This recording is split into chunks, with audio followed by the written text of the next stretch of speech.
Hi guys, and welcome to the Gentle History Podcast.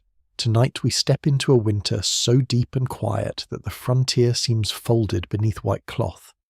Snow presses against pine and oak, the sky fades from pewter to blue, and every breath leaves a pale cloud.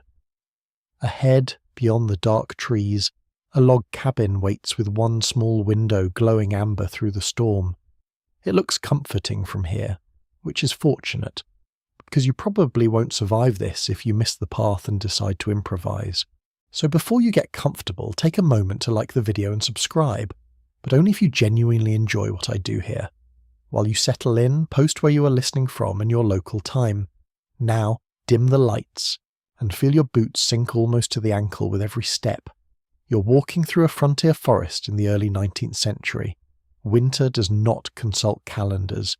It arrives when it pleases, covers the ground, hides the wagon ruts, and turns every familiar landmark into a soft, deceptive mound. The path before you is no longer a path. It is a narrow suspicion between the trees. Your wool coat is heavy with damp. The outer fibres catch flakes that melt against your warmth, then soak inward. A knitted scarf scratches your jaw. Your gloves are stiff around the fingers. Nothing you wear feels designed by anyone who has met winter, yet it is the best clothing available. The snow makes several sounds at once. Beneath your soles it gives a dry creak, like distant floorboards. Against your shoulders it whispers. From the branches comes the occasional soft collapse as powder slides down and lands beside you with a muffled sigh. Something cracks sharply in the cold. Perhaps a branch, perhaps a tree splitting under strain, perhaps something less convenient. You keep moving. Settlers on many parts of the North American frontier often built cabins near reliable water, timber and ground that could be cleared for crops. The builder did not choose the site because the sunset looked charming through the trees. He chose it because a spring runs nearby, straight trunks stand within reach of an axe, and the slope drains well enough that the floor does not become a shallow pond each spring. The spring is hidden beneath ice. The trees block the wind, but also your view. The slope has become a white incline that your tired legs must climb. You place one foot carefully, then the other, leaning forward as if negotiating with gravity. The light drains quickly. Dusk on the frontier is not a gentle dimming controlled by a tasteful switch. It is a closing door. Browns become grey, green needles become black, and the spaces between trunks fill with ink. There is no street lamp, no porch light, no reassuring glow from a nearby town. So you fix your eyes on that small amber square and continue. Your face stings. Moisture gathers at the edge of your scarf and freezes into hard beads. Your nose has become less a useful feature and more a decorative piece of ice. You breathe through the cloth, which warms the air slightly but fills the wool with dampness. Frontier comfort is often a choice between two inconveniences. Small tracks cross your route. They're neat and spaced in quick bounds. A hare, most likely moving between brush and shelter. Beside them is a faint groove where its belly brushed the powder. Tracks are news in a landscape without newspapers. They tell you who passed, how recently, and whether they hurried. One curious winter habit in some rural communities involved rubbing animal fat onto exposed skin as a barrier against wind and cold. It did little for elegance and even less for attracting company, but company was miles away and probably rubbing animal fat on its own face. You're not wearing any tonight. You begin to reconsider. The cabin light flickers. Then it returns, smaller but steady. Perhaps a flame has shifted in the hearth. Perhaps someone crossed before the window. Historians still argue whether the emotional isolation of frontier winters has been exaggerated by later storytelling, because many cabins stood within networks of kin, trade, and seasonal cooperation. Yet from where you stand, with snow filling your tracks, almost as soon as you make them, isolation feels less like an invention and more like a substance. You reach the first sign that people have shaped this forest. A stump rises beside the path, its top scarred by axe blows. Snow gathers in the cuts. Beyond it lies a split-rail fence, almost buried, its zigzag lines emerging like the back of some sleeping wooden creature. The fence does not keep much out tonight. It simply reassures you that hands have worked here before yours. The smell of smoke reaches you next. The wind turns, and you catch burning hardwood, dry bark, and something richer beneath it, perhaps supper simmering in a pot. Smoke means heat. Heat means walls. Walls mean you may soon stop pretending that numb toes are a sign of character. You pass through a rough opening in the fence. A gate hangs there, frozen crooked. The yard is uneven beneath the snow. Tools, chopped wood, perhaps a bucket or broken sled may be hidden under the surface. Every step carries a small risk of discovering one with your shin. The cabin now stands clearly before you. It is smaller than distance made it seem. The roof slopes steeply beneath a thick white load. Icicles hang along the eaves. Smoke rises from a stone chimney, bends sideways, then disappears among the trees. The walls are dark horizontal logs, their gaps packed with pale chinking. Snow has blown against the lower courses until the building seems to settle into the earth. There is one broad door with iron hardware. Beside it sits split firewood protected by the roof. The pieces are arranged with care. Each log represents time, muscle, and foresight. Each dry piece promises that the room inside may remain livable another hour. You stop beneath the eaves. Shelter from the falling snow feels luxurious. You stamp your boots, sending clumps onto the threshold. Your legs tremble now that they may consider stopping. Behind you, the path is already fading. The forest closes softly around your footprints. The last daylight rests above the clearing, thin as ash. You lift one gloved hand toward the latch. The iron is cold enough to bite through leather. For a moment, you hold it, listening to wind move around the cabin corners and the muted crackle of fire beyond the logs. The door stands between two winters, the immense one outside and the smaller, smoky, manageable one within.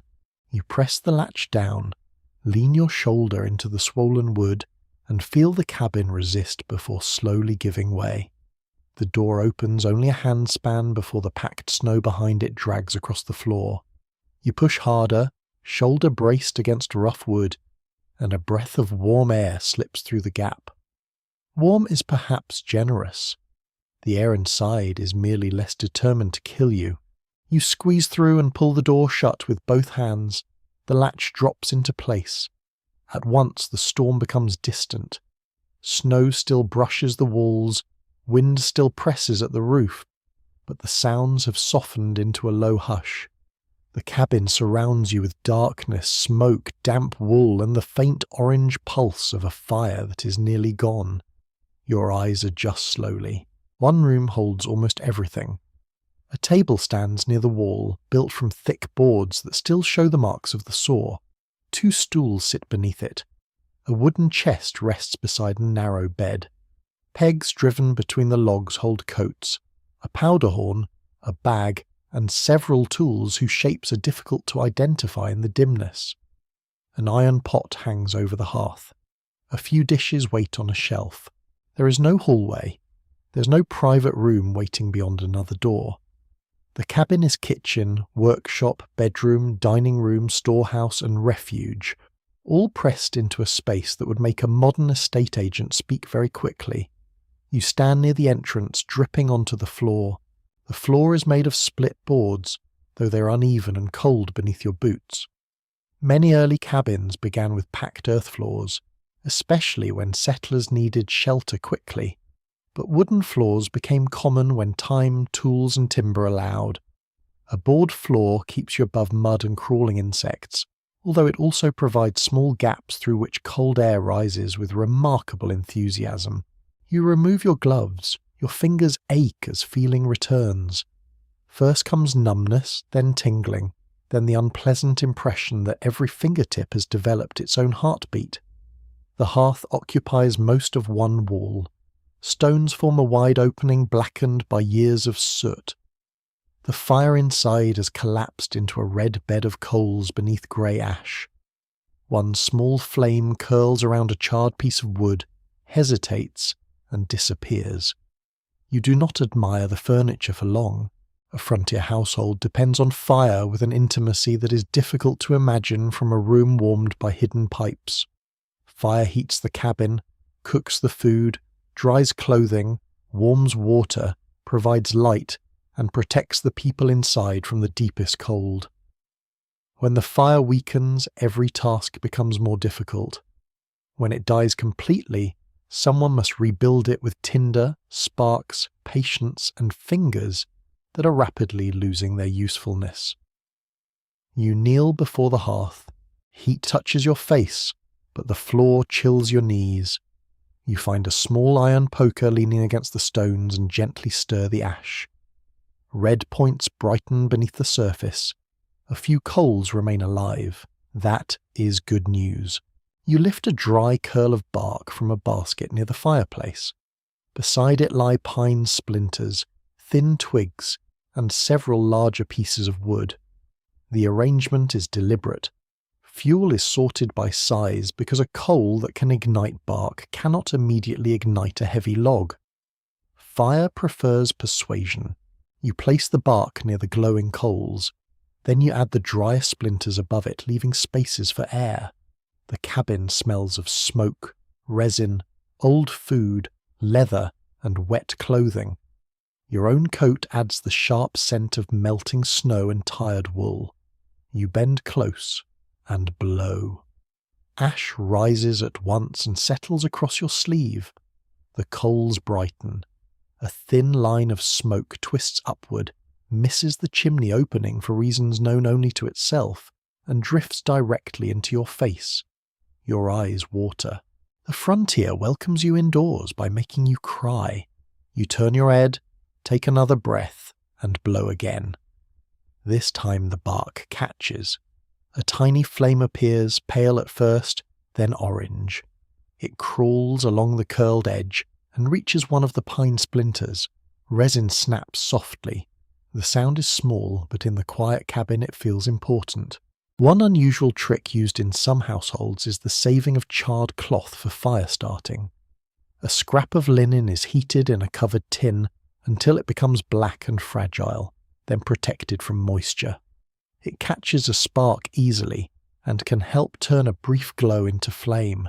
It is essentially a carefully prepared piece of burnt laundry, which is not the most glamorous household treasure, but winter rarely rewards glamour. You add 2 twigs. The flame bends, grows, and begins to murmur. You wait before adding more. Too much wood too soon can smother the fragile heat. This is not a task for impatience, although cold feet are excellent instructors in impatience. Behind you, the cabin remains mostly shadow. The firelight moves across the walls and reveals their texture. Each log is uneven. Axe marks run along the surface. The pale material between them is chinking, often made from clay, mud, moss, stones, wood chips, or mixtures suited to what a family could find nearby. It seals the gaps against wind, insects, and rain, at least in theory. A narrow thread of cold air enters beside the door and brushes your neck. Theory has limits. Historians continue to debate how comfortable the average frontier cabin truly became after its first rough years. Some accounts describe dark, smoky, crowded rooms with little furniture. Others reveal homes gradually improved with glass windows, bedsteads, woven textiles, clocks, books, and cherished objects brought across great distances. The cabin before you belongs somewhere between hardship and home. It is plain, but nothing inside is accidental. A small cloth hangs over the window.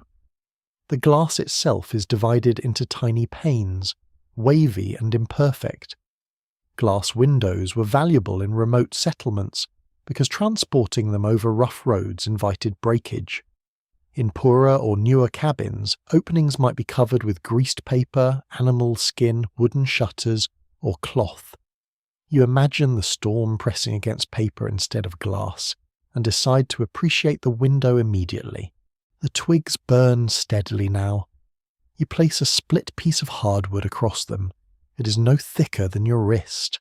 Flames lick along its lower edge, darkening the bark before catching in a bright line. The fireplace begins to crackle. You remove your coat and hang it from a peg near but not too near the hearth. Wool resists flame better than many fabrics, yet a wet coat still deserves careful placement. Too close and it may scorch. Too far and it will remain damp until spring. Your scarf follows. Steam rises faintly from it. You look around for comfort and discover that comfort is distributed in modest portions. There is a folded blanket on the chest. A candle stub stands in a simple holder. A small rug lies near the bed, woven from narrow strips of worn cloth. The rug does not cover much floor, but it keeps one pair of feet from touching cold boards for a few blessed moments. A broom made from bound twigs leans in a corner. Dried herbs hang from a beam. A musket rests on hooks above the door, safely beyond the casual reach of children, but conveniently close to anyone entering during the night. The cabin does not feel decorated. It feels prepared. You lift the iron pot lid. Inside is a little water, cool and smoky scented. You set the lid back before soot from your hand finds its way into the contents. That particular contribution can wait. The larger log begins to burn. Heat spreads slowly across your face and hands. You rotate your palms toward the flames, then turn them away when the skin starts to sting. The ache in your fingers eases. Your boots release a damp, earthy smell. The room brightens enough for you to notice a ladder in the corner leading to a loft beneath the roof. Bedding may be stored above, or children may sleep there, tucked beneath the rafters where warmth gathers along with smoke. Privacy in such a cabin is less a condition than a fond rumour. You pull a stool toward the hearth and sit. For the first time since entering the forest, you allow your shoulders to drop. The wind touches the chimney and produces a low moan. Sparks shift beneath the log. Water ticks from your coat onto the floor. The fire is not strong yet, but it is alive. You take another piece of wood from the basket and place it beside the first. The flames curl around both, steady and patient. Orange light reaches the table, the chest, the bed, and the rough walls that now seem less like a barrier and more like an embrace. Outside, snow continues to erase the path. Inside, you begin learning the narrow boundaries of warmth. The warmth remains close to the hearth, reluctant to travel farther. Your face grows comfortable while your back stays cool, so you turn the stool slightly and discover the ancient frontier art of roasting one side of yourself at a time. The firelight moves across the nearest wall. From a distance, the logs look simple, almost obvious. Up close, each one carries the record of labour. Axe cuts run along the grain. Knots rise beneath the dark surface. Here and there, resin has hardened into amber beads. The wall is not merely stacked timber. It is a long argument between human hands and winter. You reach out and place your palm against one of the logs. The wood feels cool, though not icy. It has absorbed years of smoke and summer heat, autumn damp and winter frost. Its surface is smoother in places where shoulders, tools, and furniture have brushed against it. Near the door, the grain has been polished by countless sleeves. Cabin builders usually chose straight trees growing close to the building site. Oak, chestnut, pine, poplar, and other local species might be used depending on the region. The logs did not need to match perfectly. They needed to be long enough, sound enough, and numerous enough to raise 4 walls before weather changed or supplies ran out. You imagine the clearing before the cabin existed. Trees stand where the room now rests, snow may cover the ground, or perhaps summer insects hum around the workers. An axe strikes a trunk with a steady rhythm. Chips scatter. The notch deepens. Eventually the tree leans, pauses, then falls through branches with a crash that shakes the soil. There is no convenient delivery wagon carrying numbered pieces and cheerful instructions. Each wall begins with felling, trimming, dragging, measuring, lifting, and fitting. Even a modest cabin requires many heavy logs. Families often depend on neighbours for raising day, when several people gather to stack the walls quickly. Frontier independence is real, but it is rarely solitary. The corners interest you most. Each log overlaps the next, held in place by carefully cut notches. Different communities favour different shapes. Some cut a rounded hollow, others shape a sharp angle or a square seat. The goal is always similar. The logs must lock together firmly enough to resist shifting and leave as little open space as possible. You trace the join where two walls meet. The fit is not perfect, yet the weight above presses everything tight. A poorly cut notch allows the corner to spread. A careless stack can twist as the timber dries. A wall that looks solid in summer may reveal every weakness once cold wind begins searching for a route indoors, and wind is patient. It tests the doorway, the window frame, the roofline, and every seam between logs. You feel another thin draft near your wrist. There it is. Between the logs lies the pale ceiling material you noticed earlier. In some places it is smooth clay. In others, narrow pieces of wood fill the wider gaps beneath the clay surface. This combination is often called chinking and daubing. The solid pieces occupy the space, while the softer mixture seals the remaining cracks. The exact recipe depends on what the landscape provides. Clay may be mixed with sand, grass, straw, animal hair, or other fibrous material to reduce cracking. Moss can be pushed deep into narrow openings. Small stones may support wider sections. Nothing is wasted if it can help keep January outside. A mainstream fact of cabin life is that freshly cut logs shrink as they dry. This means a wall that begins tightly sealed may develop new gaps over time. Chinking cracks, doors shift in their frames, window openings settle unevenly. The cabin must be repaired again and again, particularly before winter. You press one fingertip against a hairline crack in the clay. A tiny flake breaks loose and falls to the floor. It seems unfair that walls require maintenance after demanding so much work to build, but the frontier has little interest in fairness. A cabin is not completed once, it is completed repeatedly.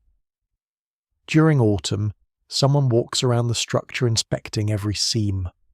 Loose material is removed, fresh clay is pressed into gaps, roof shingles are checked, the chimney is examined. Snow makes these tasks harder, so delay becomes dangerous. One quirky method reported in rural building traditions involves adding cow hair to mud plaster. The hair acts like tiny reinforcement, helping the mixture hold together. It is practical, available, and likely gathered without the cow offering a formal opinion. You may be grateful for the stronger wall while deciding not to study its ingredients too closely. The ceiling above you reveals another defensive layer. Broad rafters support the roof, and between them lie boards darkened by smoke. The roof must shed rain and snow while allowing smoke to leave through the chimney, rather than through every crack. Early roof coverings vary widely. Split wooden shingles can form a durable surface when fitted carefully. Bark sheets offer faster shelter, but may curl or leak. In some places, poles and earth create heavy roofs that insulate well, but demand strong supports. A thick blanket of snow can add dangerous weight to any of them. You listen for creaking overhead. The roof answers with a quiet pop, probably harmless. Probably. Historians still argue whether the familiar image of the lonely log cabin became popular because it accurately represented ordinary settlement, or because later generations wanted a simple national symbol of toughness and self-reliance. Many settlers did live in log buildings, but others used timber frames, stone, sod, adobe, plank construction, or older houses already standing on the land. The cabin is both a real home and a powerful story people later tell about themselves. Here, however, symbols matter less than drafts. You rise from the stool and walk slowly along the wall. Near the bed, a folded scrap of cloth has been pressed into a gap. Above the table, a thin board covers a place where the clay has fallen away. A peg has been driven directly into a log because there is no reason to build a separate coat stand when the wall already waits to help. The window frame deserves attention too. Glass and wood expand differently in changing temperatures. Putty loosens, moisture gathers, frost forms along the inner edge. Someone has tucked cloth around one corner to block the wind. You hold your hand near the pane and feel cold radiating from it without touching the glass. The window offers precious daylight, but every opening weakens the wall. Doors and windows are compromises between survival and the desire not to live inside a wooden box. The doorway is the largest compromise of all. Its thick planks have swollen from dampness, which explains why you struggled to enter. Leather strips and folded cloth help seal the edges. A wooden bar rests nearby and can brace the door at night. Iron hinges support the weight, though leather hinges were sometimes used in rougher buildings. You inspect the lower wall where snow is piled outside. Moisture is the quiet enemy here. Logs close to the ground can rot if water collects around them. A builder may place the first course on stones or choose a raised, well-drained site. The slope you climbed was exhausting, but it helps carry melting snow away from the cabin. The room makes more sense now. Every detail answers a problem. The steep roof answers snow. The overlapping corners answer weight. The chinking answers wind. The raised foundation answers water. The small window answers darkness without surrendering too much heat. And still the cold enters. It slips through the floorboards and gathers near the door. It settles in corners beyond the reach of the fire. It cools the wall beneath your hand. The cabin does not defeat winter. It merely slows winter down. That difference is enough. You return to the hearth and place another log on the flames. Sparks rise into the chimney. Behind you the walls stand firm, patched and imperfect, holding back the enormous frozen forest one narrow seam at a time. The new log settles onto the coals with a low thump, and a bright seam opens along its bark. Flame gathers there slowly, tasting the edge before climbing. You watch the colour deepen from dull red to orange, then to a clear yellow that throws moving shadows across the room. The cabin seems to breathe with the hearth. When the fire strengthens, the walls retreat into warmer darkness. When it weakens, the corners creep closer again. Every face, tool, blanket and wooden bowl changes according to the flame. There is no steady electric glow flattening the room into certainty. Light trembles here. It stretches. It vanishes. It returns. You lean forward and hold your hands near the heat. The difference between comfort and danger is only a few inches. Too far away and your fingers remain stiff. Too close and your skin begins to sting. A spark jumps from the burning wood, lands on the stone, and fades. Another snaps against the iron pot. The fireplace is wider than it is deep, built to hold large pieces of wood and support several cooking tasks at once. An iron crane fixed inside the opening can swing a pot closer to the heat, or away from it. Hooks at different heights help control temperature. There is no numbered dial, no gentle click, and certainly no setting marked low. Cooking depends on distance, flame, coal, timing, and experience. You study the tools arranged nearby. A poker stirs the coals. Tongs lift burning pieces. A shovel moves ash. A long-handled peel may carry bread or food into a separate baking chamber if the household has one. Every object is plain, blackened, and essential. Fire management is not a single evening chore.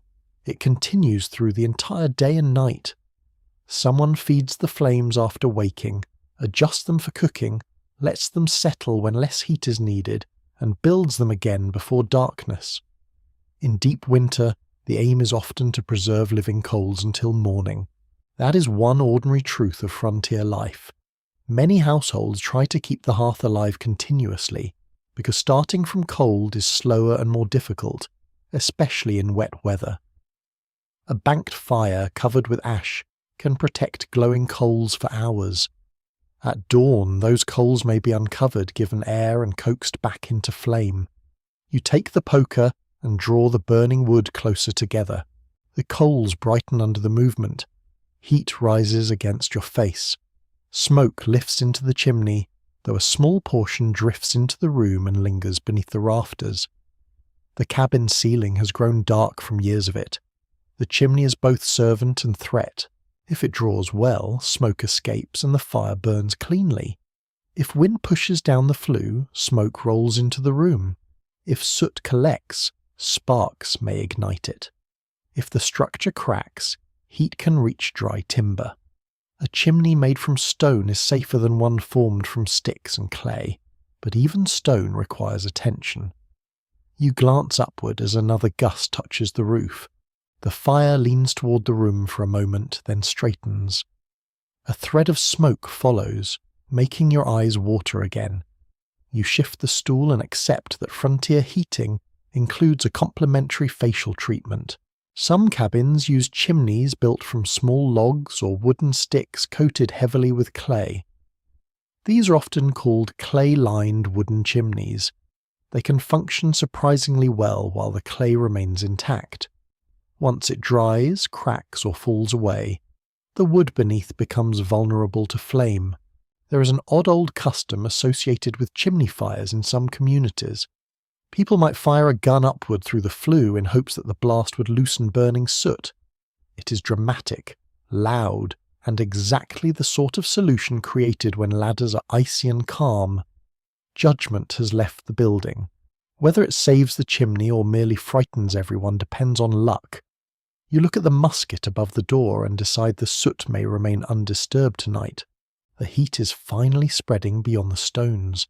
You can feel it at your knees and along the front of your shirt. Yet the room still contains layers of temperature. Near the ceiling, warm air gathers. At floor level, cold slips between the boards. A person standing may feel almost comfortable while bare feet remain miserable below. This is why the hearth controls where people sit, sleep, work, and speak. Chairs turn toward it. Wet clothing hangs nearby. Infants rest where warmth is steady, but sparks cannot reach them. Older family members claim the better places if age has earned such privilege, though children and cats are famous for ignoring all systems of rank. A flat stone rests near one side of the hearth. You nudge it carefully with the poker. Stones can be heated near the fire and wrapped in cloth for use in a bed, carriage, or cradle. The idea is simple and effective, though the wrong stone can crack when heated, especially if it holds moisture. A hot stone beneath blankets may turn an icy bed into a tolerable one. It may also remind you that central heating once meant carrying part of the fireplace upstairs. You leave the stone where it is for now. Another important task is drying fuel. Green wood burns poorly, smokes heavily, and wastes heat evaporating its own moisture. Properly seasoned wood is cut and stored well before winter. A good woodpile represents months of planning. It must remain dry, accessible, and large enough to last through storms that may block travel for days. The stack under the eaves looked impressive when you arrived. Now, sitting beside the flames, you begin calculating how quickly it can disappear. A cabin may consume astonishing amounts of wood through a severe winter. Each piece begins as a tree that must be felled, trimmed, cut, split, carried, stacked, and finally brought inside. The glowing log before you is not free warmth. It is stored labour. Researchers continue to dispute how often frontier families truly kept fires burning without interruption, since fuel supply, climate, chimney design, and household size varied widely. Some homes preserve embers nightly. Others allow the fire to die when weather permits or when wood is scarce. Written instructions often describe ideal practice while daily life follows necessity. Tonight, necessity is obvious. You rise and take 2 smaller splits from the basket. Before placing them on the fire, you inspect their ends. The grain is dry and cracked. They feel lighter than freshly cut wood. When one strikes the other, the sound is sharp rather than dull. You arrange them across the glowing centre, leaving room beneath for air. Flame curls through the gap. One piece catches quickly. The other smokes, blackens, then finally joins it. The iron pot begins to tick as its metal warms. A faint shimmer appears on the water inside. You move it slightly nearer the fire using a folded cloth around the handle. Even that simple movement requires care. Iron remains hot long after it stops looking dangerous. Ash has begun to gather near the front edge. You use the shovel to push it aside, preserving some for banking the coals later. Ash is not merely waste. It can help protect embers, make soap when processed into lye, clean certain surfaces, enrich some soils, and provide traction on ice. The hearth produces heat, light, cooked food, ash, soot, smoke, and risk all at once. It is less an appliance than a demanding member of the household. You settle back onto the stool. The fire now crackles with confidence. Resin pops inside one split, releasing a fragrant breath of pine. Shadows move along the notched corners. The wet hem of your coat sends up faint steam. Somewhere in the chimney, wind makes a soft hollow note. You feel your breathing slow. There will be more wood to carry. Coals must be guarded. Sparks must be watched. Before sleep, the flames will need to be lowered without being lost. Morning warmth depends on decisions made while everyone is tired. For now, though, the logs burn steadily. You listen to the small collapses inside them as fire turns solid wood into glowing structure, then into ash. Outside, snow continues falling without sound. Inside, every snap and spark measures another minute of shelter. The iron pot gives a soft metallic tick as the water warms. Steam escapes around the lid and drifts upward. Everything in the room smells faintly smoky. You lift the lid with a folded cloth. Inside, the water shivers but does not boil. You set the lid aside and look toward the shelf, wondering what supper means in a cabin where winter has sealed the roads. There is no menu. There is only inventory. A wooden bowl holds dried beans. A sack contains coarse meal. Near the wall hangs a strip of smoked meat, dark at the edges and firm from salt. On another shelf rests a jar of preserved fruit, precious enough to be saved for illness, guests, or a moment when everyone is tired of eating things that are beige. Tonight, beige wins. You pour a handful of meal into the pot, stirring with a wooden spoon so it does not form lumps. The mixture clouds at once. It thickens slowly, carrying the warm scent of grain through the room. For many frontier households, cornmeal becomes a daily foundation because maize stores well, grows in varied conditions, and can be ground into porridge, bread, cakes, and dumplings. Wheat is valued, but it may demand better soil, more processing, and access to a mill. Corn is practical, filling, and patient. It waits in sacks until needed. You add a pinch of salt. Salt is not merely seasoning. Meat rubbed with it lasts longer. Vegetables can be breened, and winter stores become safer. The spoon scrapes the bottom of the pot. There's no clock telling you when supper is ready. You judge by texture. The porridge grows heavy against the spoon and folds back upon itself. You move the pot away from the strongest flame so the bottom does not scorch. The strip of meat receives your attention next. You cut a small portion with a knife. It might be salted pork, smoked venison, or cured beef. Fresh meat is welcome, but winter storage favours food that can endure. You slice the piece thinly and lay it in a small iron pan.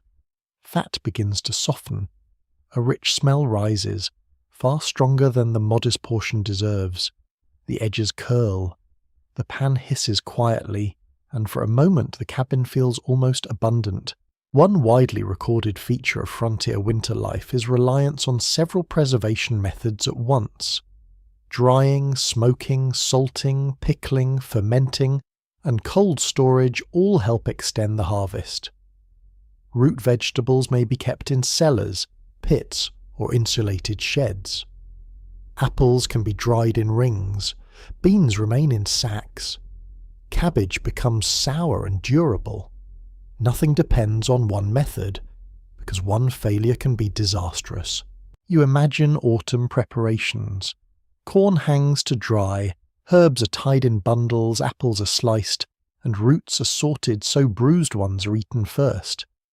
Every task is a wager placed against January. You find a small onion beginning to soften. Its outer skin crackles beneath your fingers. One side is still sound, so you trim the poor section and chop the rest. The pieces go into the pan with the meat. The smell deepens immediately. This is not a feast, yet hunger is an excellent decorator. It makes the plainest supper appear generous. You add several beans to the pot, though they have already been soaked and partly cooked. Unsoaked beans would demand hours and fuel that you cannot casually spend. Firewood is food by another route. Every long simmer consumes part of the wood pile. Cooks often plan several meals around one strong fire. Bread bakes while stew simmers and water warms near the side. Efficiency simply keeps the household functioning. One curious pantry habit is suspending food in cloth bags from rafters beyond the reach of mice. The ceiling becomes storage, and occasionally a trap for anyone tall enough to strike a hanging ham. You glance upward. A bundle of herbs hangs safely above you. A sack rests from a peg near the beam. Whatever is inside, it has been placed with rodents in mind. The cabin has other hungry residents. Mice seek grain, insects find flour, and mould takes advantage of dampness.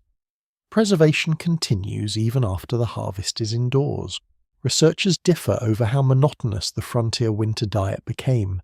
Some accounts emphasize corn, pork, beans, and preserved vegetables. Others describe more variety through hunting, trade, dairy products, orchard fruit, and inherited recipes. The answer changes from one household to another. Tonight, variety means onion. You lift the pan and tip the meat, softened fat, and browned onion into the pot. The porridge accepts them with a heavy plop. You stir until small pieces disappear through the mixture. Pepper or butter would be welcome. Neither appears, so you proceed with the dignity of someone pretending not to miss them. The meal is ready. You move the pot away from direct flame and let it stand. Eating food at once from iron can punish impatience severely. The surface cools while the centre remains hot enough to surprise you. You set a wooden bowl on the table. Its rim is worn smooth. Pewter is valuable. Pottery can break and wood is common, repairable and forgiving in sleepy hands. You spoon the porridge into the bowl and carry it toward the hearth. The first mouthful tastes mostly of smoke, salt, and grain. The second tastes better because your body has understood that food has arrived. Warmth travels down into your chest. Your hands curl around the bowl. Outside, the storm continues to close the clearing. Inside, supper asks very little of you. Chew slowly. Breathe. Let the warmth settle. You think of the stores hidden around the cabin. Meal in the sack, beans in the bowl, dried fruit on the shelf, roots beneath the floor or in a cellar, meat hanging near the rafters. Each item is a reserve against hunger, and each must be counted carefully. No one knows exactly how long the snow will last. That uncertainty sits beside every winter meal. A generous portion tonight may be regretted weeks later. Children ask for more, workers need strength, and visitors may arrive. Hospitality complicates the arithmetic. Frontier custom often expects travellers to be offered food and shelter, even when stores are limited. Refusing someone in dangerous weather may be unthinkable. Sharing becomes both moral duty and practical risk. You scrape the bowl clean. A few grains remain along the edge. You gather them with the spoon rather than waste them. The serving was plain, but it has done its work. Your stomach feels heavier. Your shoulders loosen. The cold floor seems slightly less personal. You rinse the bowl with a little warm water and return it to the shelf. The pot stays near the hearth, holding enough for morning. The scent of onion still lingers. You sit again and watch flames reflect on the iron pot. The cabin no longer smells empty. It smells inhabited, fed, and briefly secure. Beyond the walls lies a forest buried in snow. Within them, a sack of meal and a guarded fire have created supper from almost nothing. Your coat hangs near the hearth, but the lower edge still shines with damp. Small drops gather at the hem, swell, and fall onto the floorboards. Each one lands with a faint tap. You reach toward the wool and squeeze the sleeve between your fingers. It is warmer now, though far from dry. Winter clothing in a frontier cabin does not simply become wet outside and dry inside. The room is smoky, crowded, and unevenly heated. Fabric nearest the fire warms quickly, while the other side stays cold. Thick seams hold moisture. Leather stiffens. Boots steam at the surface but remain damp within. You remove them carefully. The leather resists your hands. Your feet emerge in wool stockings that cling around the toes. The smell is earthy, sharp, and completely human. You place the boots on their sides near the hearth, close enough to receive warmth, but not so close that the leather cracks or scorches. One boot makes a quiet sucking sound as you pull out the damp inner cloth. Luxury has many definitions. Tonight, luxury is a dry left foot. Your stockings are patched at the heel. One repair is neat and tight.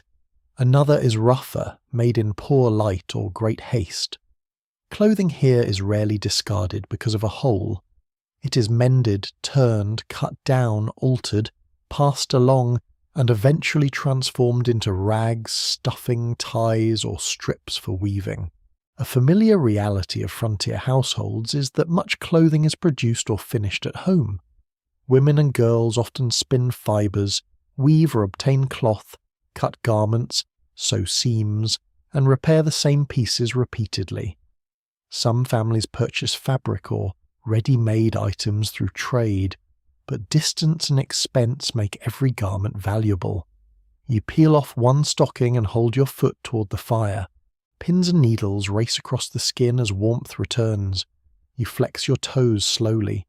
They look pale, wrinkled, and deeply offended by the day. The other stocking follows. You hang both from a wooden rail near the hearth. They droop there like two exhausted flags. Your shirt is linen, softened by wear but rough at the collar. Linen can feel cool when dry and unpleasantly cold when damp. Over it, you wear a wool waistcoat. Wool remains useful because it traps air and can provide insulation even after absorbing moisture, although that does not mean wet wool feels pleasant. It merely means unpleasantness can coexist with survival. You loosen the waistcoat and feel cold air enter around your chest. Steam rises faintly from the shirt beneath. There is a temptation to strip everything off and stand directly before the fire, but a cabin offers little privacy and less dignity. Even when you are alone, the cold discourages dramatic wardrobe changes. Instead, you remove the outer layer and hang it beside the coat. The cloth shows many lives. One panel is darker than the rest. A button does not match its companions. The lining contains pieces cut from an older garment. Whoever repaired it cared more about function than symmetry, which is sensible because symmetry has never kept anyone warm. Clothing often begins long before the needle appears. Sheep must be raised and shorn. Wool is washed, picked clean, carded, spun, woven, fulled, cut and sewn. Flax must be grown, pulled, dried, retted, broken, combed, spun, and woven into linen. Each stage requires knowledge, labour, and time. You imagine hands working through summer and autumn. A spinning wheel turns while someone speaks. Thread gathers on a spindle. Cloth slowly grows on a loom, one crossing at a time. Winter garments carry months of quiet preparation within them. A curious household practice involves placing warm bricks or stones inside boots before wearing them. The heat softens stiff leather and gives the feet a brief moment of comfort. The pleasure may last only minutes, but people have celebrated less. You glance toward the flat stone beside the hearth. It is warming steadily. Perhaps later it will serve your bed. For now, you resist inserting it into your boot and creating a small leather oven. Your trousers remain damp around the knees and cuffs. Snow soaked them during the walk, and the heat now releases a chilly vapour. You shift closer to the fire, turning one leg toward it, and then the other. The flames make the fabric smell stronger. A spark snaps upward. You move back at once. Drying clothes beside an open hearth requires constant attention. A garment left too near the flame can scorch. A stocking may fall from its peg. A sleeve can brush a spark. Wool tends to smoulder rather than flare quickly, but linen and cotton may catch more easily. No one can simply hang wet clothing and forget it. The same applies to leather. Boots dry too quickly and become brittle. Grease helps protect them, though grease attracts dirt and gives every step a distinct fragrance. Snow can work into seams, freeze, and make the footwear rigid. Experts continue to disagree about how widely specialized winter garments were available in remote settlements. Inventories reveal cloaks, greatcoats, mittens, caps, and heavy stockings. Yet poorer households may rely on layered everyday clothing and improvised coverings. Climate, trade access, culture, and wealth all shape what a person wears. The frontier is not dressed in one universal costume. Some settlers bring clothing traditions from Europe. Others adapt garments to local materials and indigenous knowledge. Moccasins, fur-lined caps, leggings, woven sashes, and layered blankets may prove better suited to particular environments than fashionable town clothing. Adaptation often arrives after discomfort has made its argument. You lift your scarf from the peg. The outer surface is nearly dry, but the fold that covered your mouth remains damp. Tiny grains of ice have melted into the wool. You spread the scarf wider so air can reach it. The fire warms the room, though it also fills your clothing with smoke. After several days, the scent becomes so familiar that you stop noticing it. Anyone arriving from outside would detect it immediately. Soot, wood, grease, wool, food, and body sharing one enclosed space. Laundry during winter is no gentle task. Water must be carried and heated, soap may be harsh. Wet garments need space to dry. Freezing weather can turn cloth stiff before moisture escapes. Large items are difficult to wash, so outer layers may receive brushing, airing, and spot cleaning rather than frequent immersion. Your shirt will not be washed tonight. It will be dried, aired, and trusted to remain socially acceptable among people facing the same limitations. You take a folded cloth from the chest and wrap it around your bare feet. The fabric is not especially soft, but it is dry. Dryness feels almost luxurious now.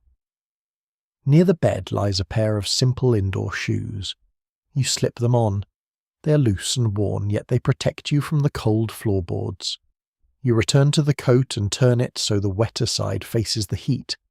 The sleeve swings slowly. A drop falls, then another. The garments around the hearth form a quiet record of the journey. The scarf remembers your breath. The boots hold melted snow. The coat carries the smell of pine branches and wind. Each piece has protected you imperfectly, which is often the best protection available. You sit once more, feet wrapped and warm. The fire draws moisture from the wool in thin, invisible threads.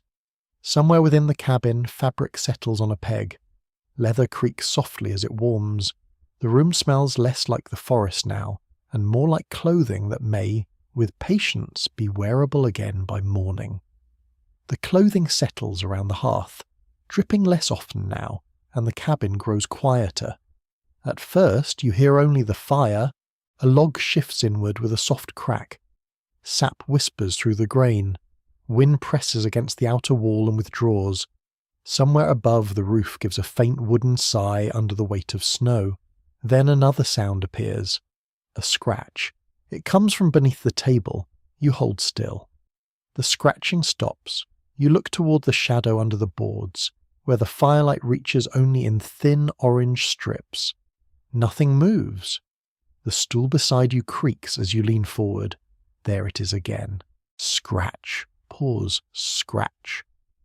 The cabin may feel small to you, but to a mouse it is an enormous palace filled with grain, warmth, nesting cloth, and careless giants who occasionally drop supper. You set your bowl more firmly on the shelf. Frontier cabins rarely belong only to the people who build them. Their walls shelter an entire hidden population. Mice travel along beams and behind chinking. Beetles find old wood. Flies sleep in cracks during cold weather and wake unexpectedly near the fire. Fleas settle into bedding. Lice favour clothing and hair. Spiders choose corners where smoke and sweeping do not reach. You have entered a busy household. The mouse appears beside the chest. It is no larger than your palm, grey along the back, pale underneath, with whiskers trembling in the firelight. It sits upright for one bold moment and studies you. You study it in return. Neither of you seems pleased by the arrangement. Then it darts behind the chest with such speed that it seems to vanish into the wall. Food storage explains much of this traffic. Grain sacks, meal bins, dried fruit, crumbs, leather, grease and warm cloth offer temptation everywhere. Wooden boxes help, but mice can squeeze through gaps scarcely wider than a finger. Hanging bags from ceiling pegs keep some stores safer, though determined rodents climb with impressive confidence. One common feature of rural households is the keeping of cats for practical reasons. A good mouser protects grain and earns its place by the hearth. Cats may sleep in beds, barns, lofts, or wherever they choose, which is generally somewhere inconvenient to everyone else. You look around for one, no cat appears. Perhaps it is outside in the barn. Perhaps it has found a warmer corner. Perhaps it has resigned from its duties. A tiny rustle travels along the wall. You glance toward the chinking and notice a narrow opening where clay has crumbled away. Something has pushed bits of dried grass into the space. It may be a nest. It may be insulation. On the frontier, the distinction depends entirely on who placed it there. The warmth near the ceiling begins to wake small insects. A fly circles once above the table, slow and confused. It lands on the wall, rubs its front legs together, and remains there as if embarrassed to be alive in winter. Flies can survive cold months in protected places.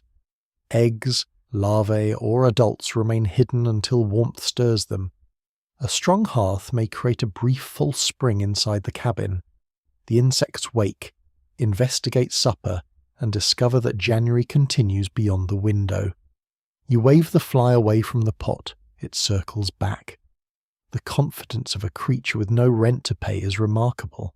Near the bed, the straw mattress gives a faint settling sound. You remember that bedding can host more than dreams.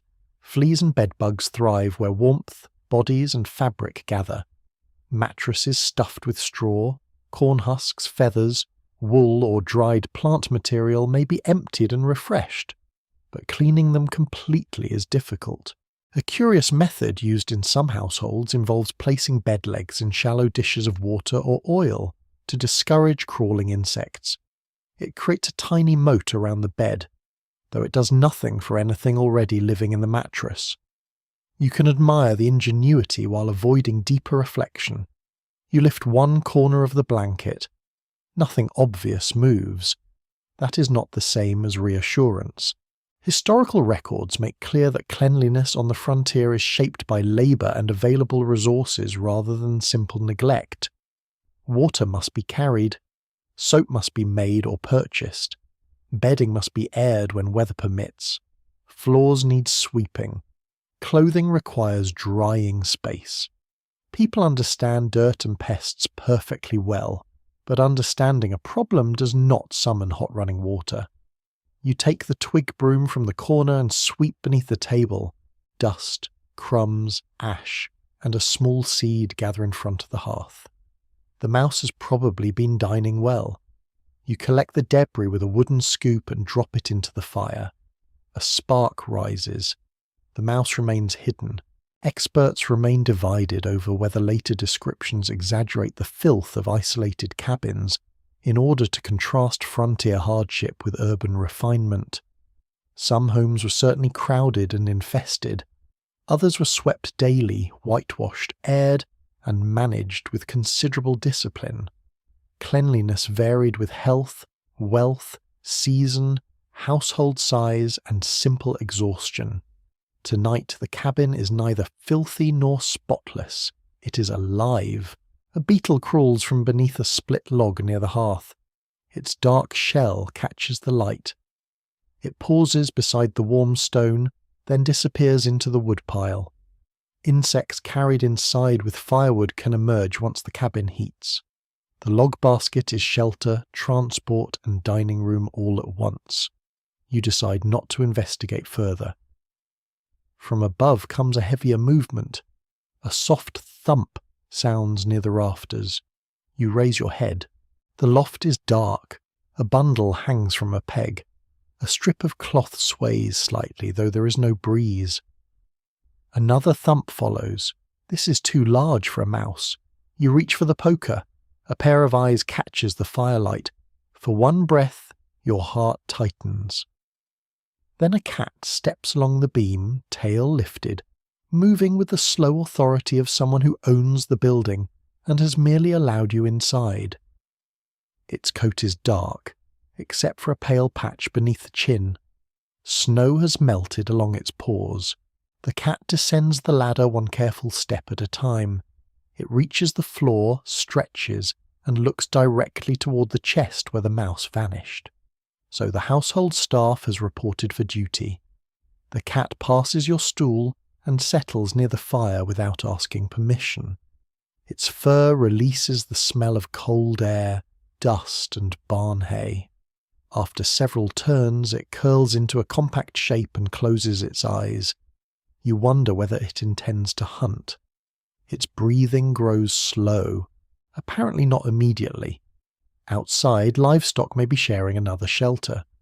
Cows, horses, pigs, sheep, and chickens often spend winter nights in barns, sheds, pens, or attached structures depending on the farm. Their body heat can warm enclosed spaces, though animals also bring moisture, odour, noise, and endless chores. In some cabin arrangements, especially during severe weather or in poorer households, young animals may be brought closer to human warmth. A sick lamb, newborn piglet, or chilled chicken can appear near the hearth. Romantic paintings tend to leave out the smell. You hear a distant low call through the wall, perhaps a cow. The cat opens one eye, decides the matter does not concern it, and closes the eye again. The room has acquired a different rhythm now. A mouse waits behind the chest. A fly rests near the window. A beetle hides among the logs. The cat dreams beside the hearth. Beyond the wall, animals shift in their shelter. You are not alone, though loneliness was never the only danger here. You lift your feet onto the stool rung. The floor suddenly seems crowded with invisible journeys. The fire cracks softly. The cat twitches one ear. Somewhere in the darkness the scratching begins again, careful and patient. The cabin holds every creature willing to endure one another for warmth. Tonight, that includes you. The scratching behind the chest finally fades, perhaps because the mouse has discovered patience, or perhaps because the cat has opened one eye again. You turn toward the bed. Until now it has been only another shape in the room, narrow and low, pushed against the wall where the firelight reaches it in soft waves. With supper finished, clothing drying, and the storm closing every road beyond the cabin, the bed begins to look less like furniture and more like a destination. You rise from the stool and cross the cold boards. The frame is made from heavy wood, joined simply and polished by years of hands. It stands high enough above the floor to avoid some of the cold air and give space underneath for a chest, tools, or whatever the household prefers not to display. You press one hand against the mattress. It gives slightly, then rustles. This is not the deep, silent softness of a modern bed. It sounds like a small field in autumn. The mattress may be filled with straw, corn husks, dried grass, wool or feathers, depending on the wealth and resources of the household. Straw is common and practical. It can be replaced when crushed, dirty or infested, though changing it means opening the ticking, carrying the old filling outside and stuffing the case again. The ticking itself is a tightly woven cloth bag. It must be strong enough to keep sharp stalks from escaping, and durable enough to survive nightly use. You sit carefully. The mattress compresses beneath you with a long papery sigh. Several stalks shift near your hip. One presses upward with surprising determination. So this is comfort. It is certainly softer than the floor. The bedstead does not support the mattress with metal springs. Instead, thick ropes cross from side to side and from head to foot, creating a woven platform. The ropes stretch with use and must be tightened regularly. When they loosen, the sleeper sinks toward the middle. This is where the familiar expression about sleeping tight may be connected to tightening bed ropes, though language scholars remain cautious about treating that explanation as proven. It is an appealing story, and appealing stories tend to settle into public memory more comfortably than tired people settle into sagging beds. You lean down and inspect the ropes. They are coarse and darkened with age. Each one passes through holes in the wooden rails. A wooden tool nearby may be used to twist or pull them tighter.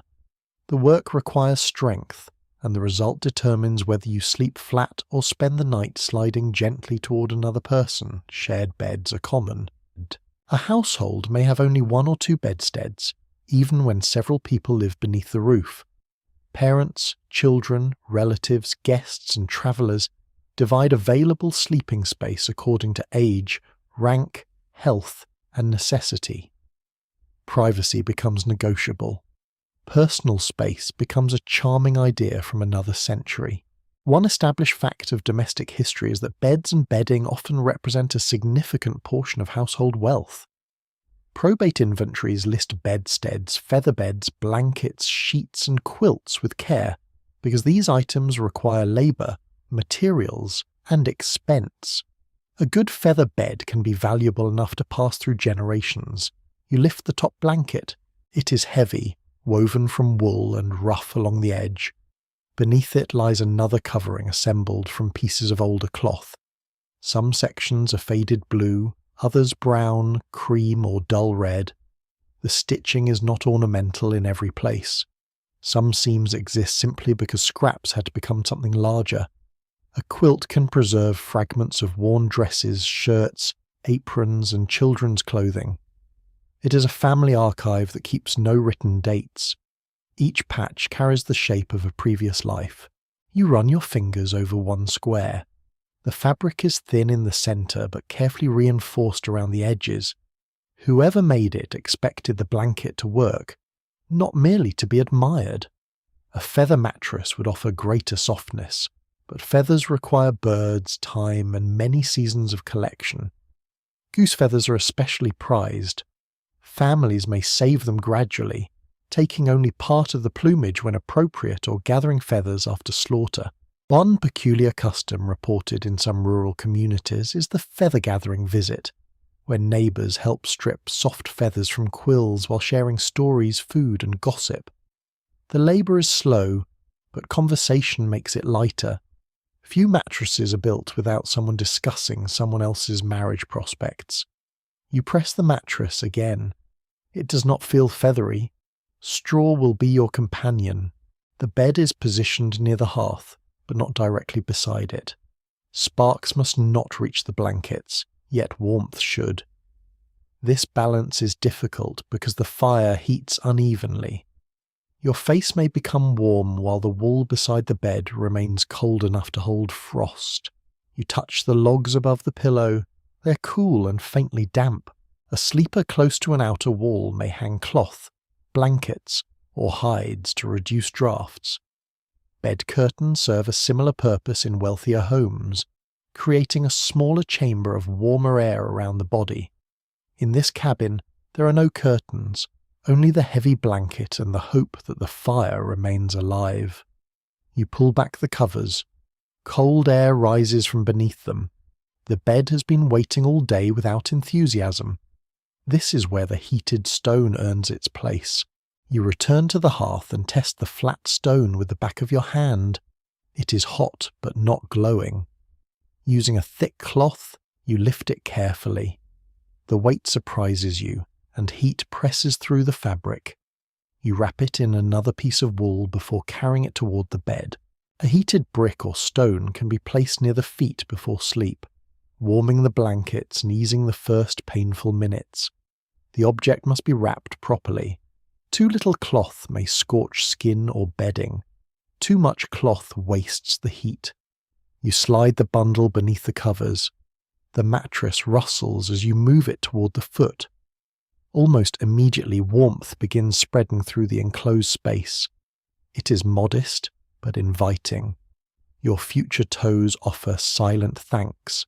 Researchers continue to question how often ordinary settlers enjoyed feather beds rather than simpler fillings.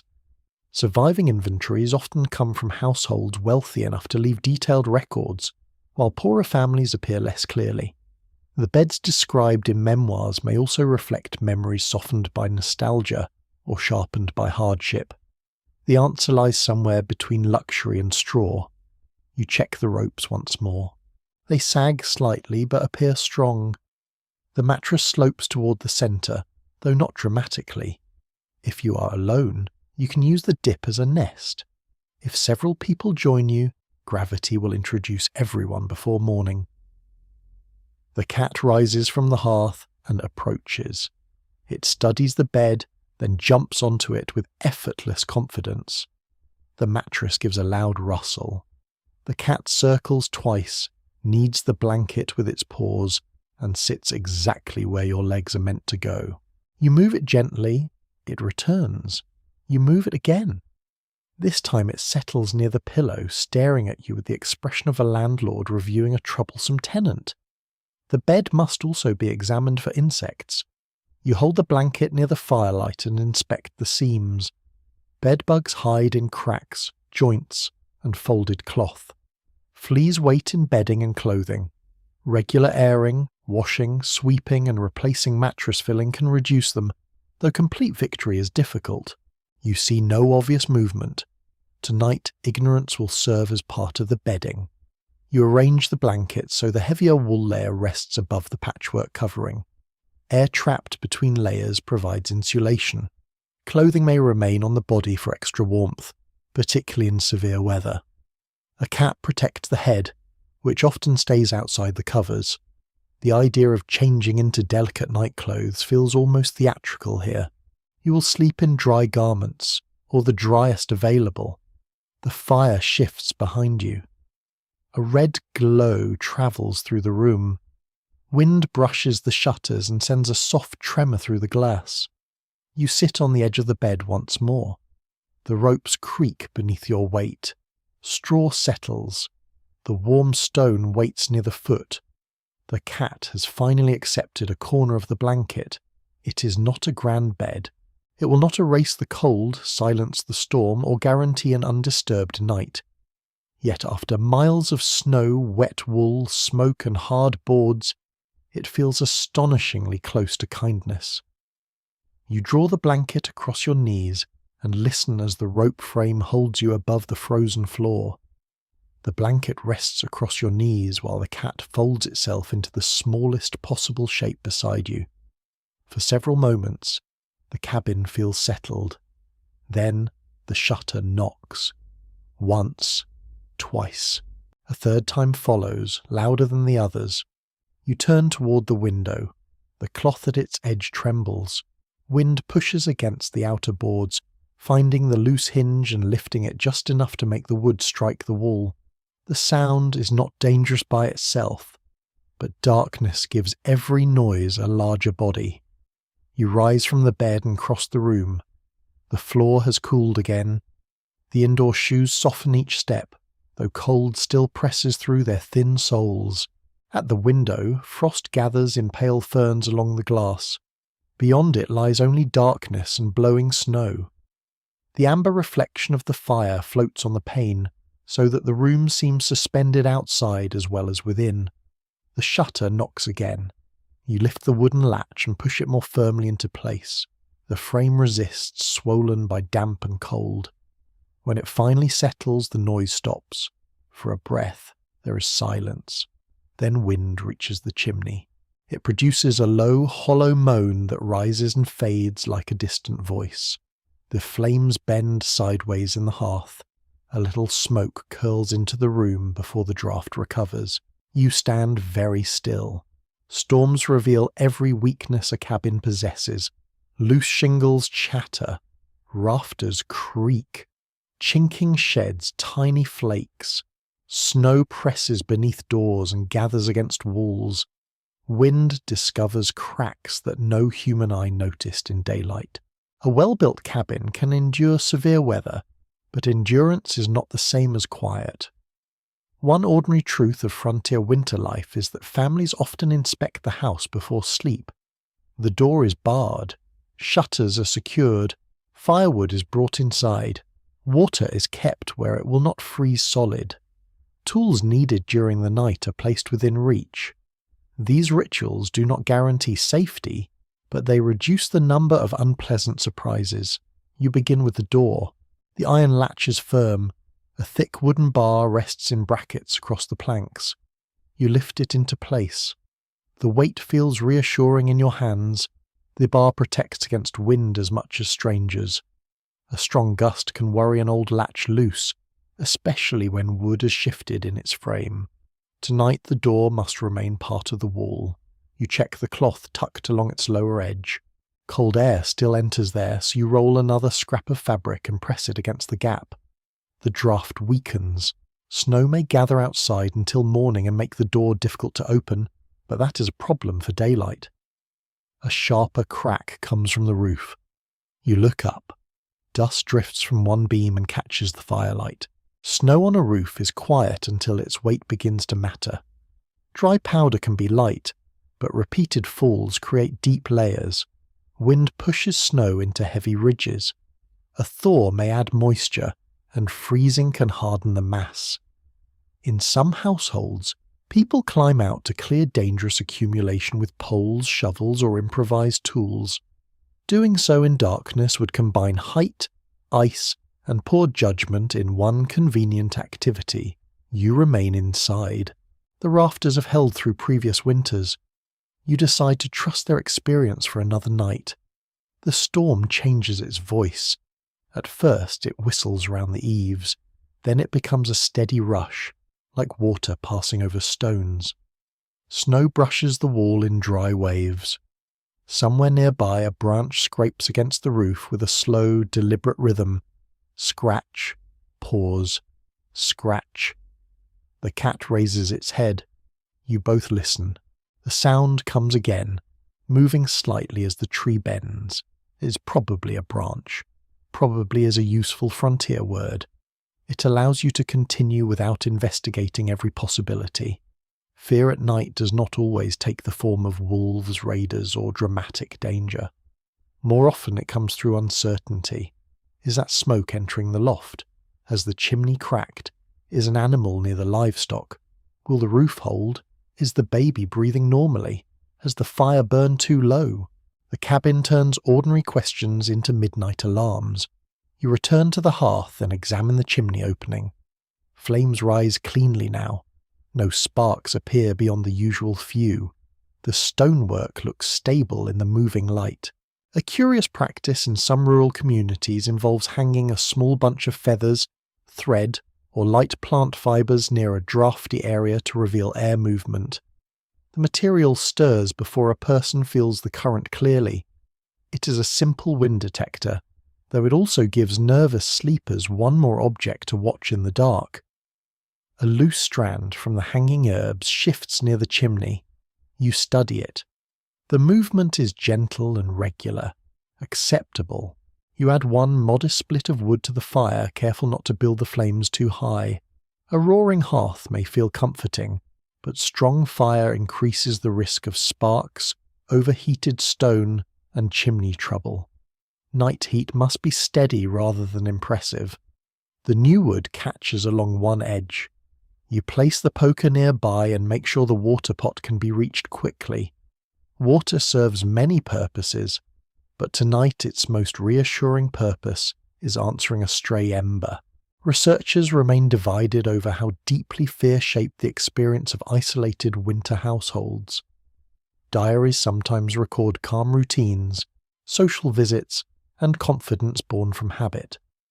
Other accounts describe sleepless nights, threatening weather, illness, hunger, and worry over distant relatives.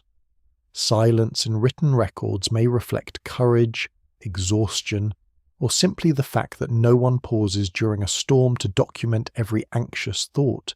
You understand the uncertainty without needing ink. The wind pushes harder.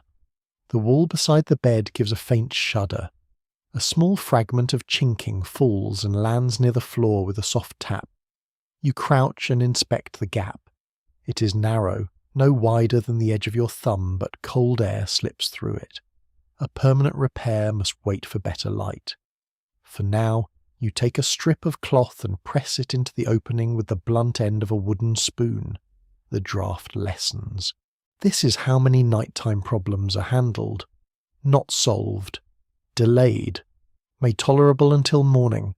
You check the hanging coat. It is still damp, but no longer dripping. The boots remain warm near the hearth. The food is covered.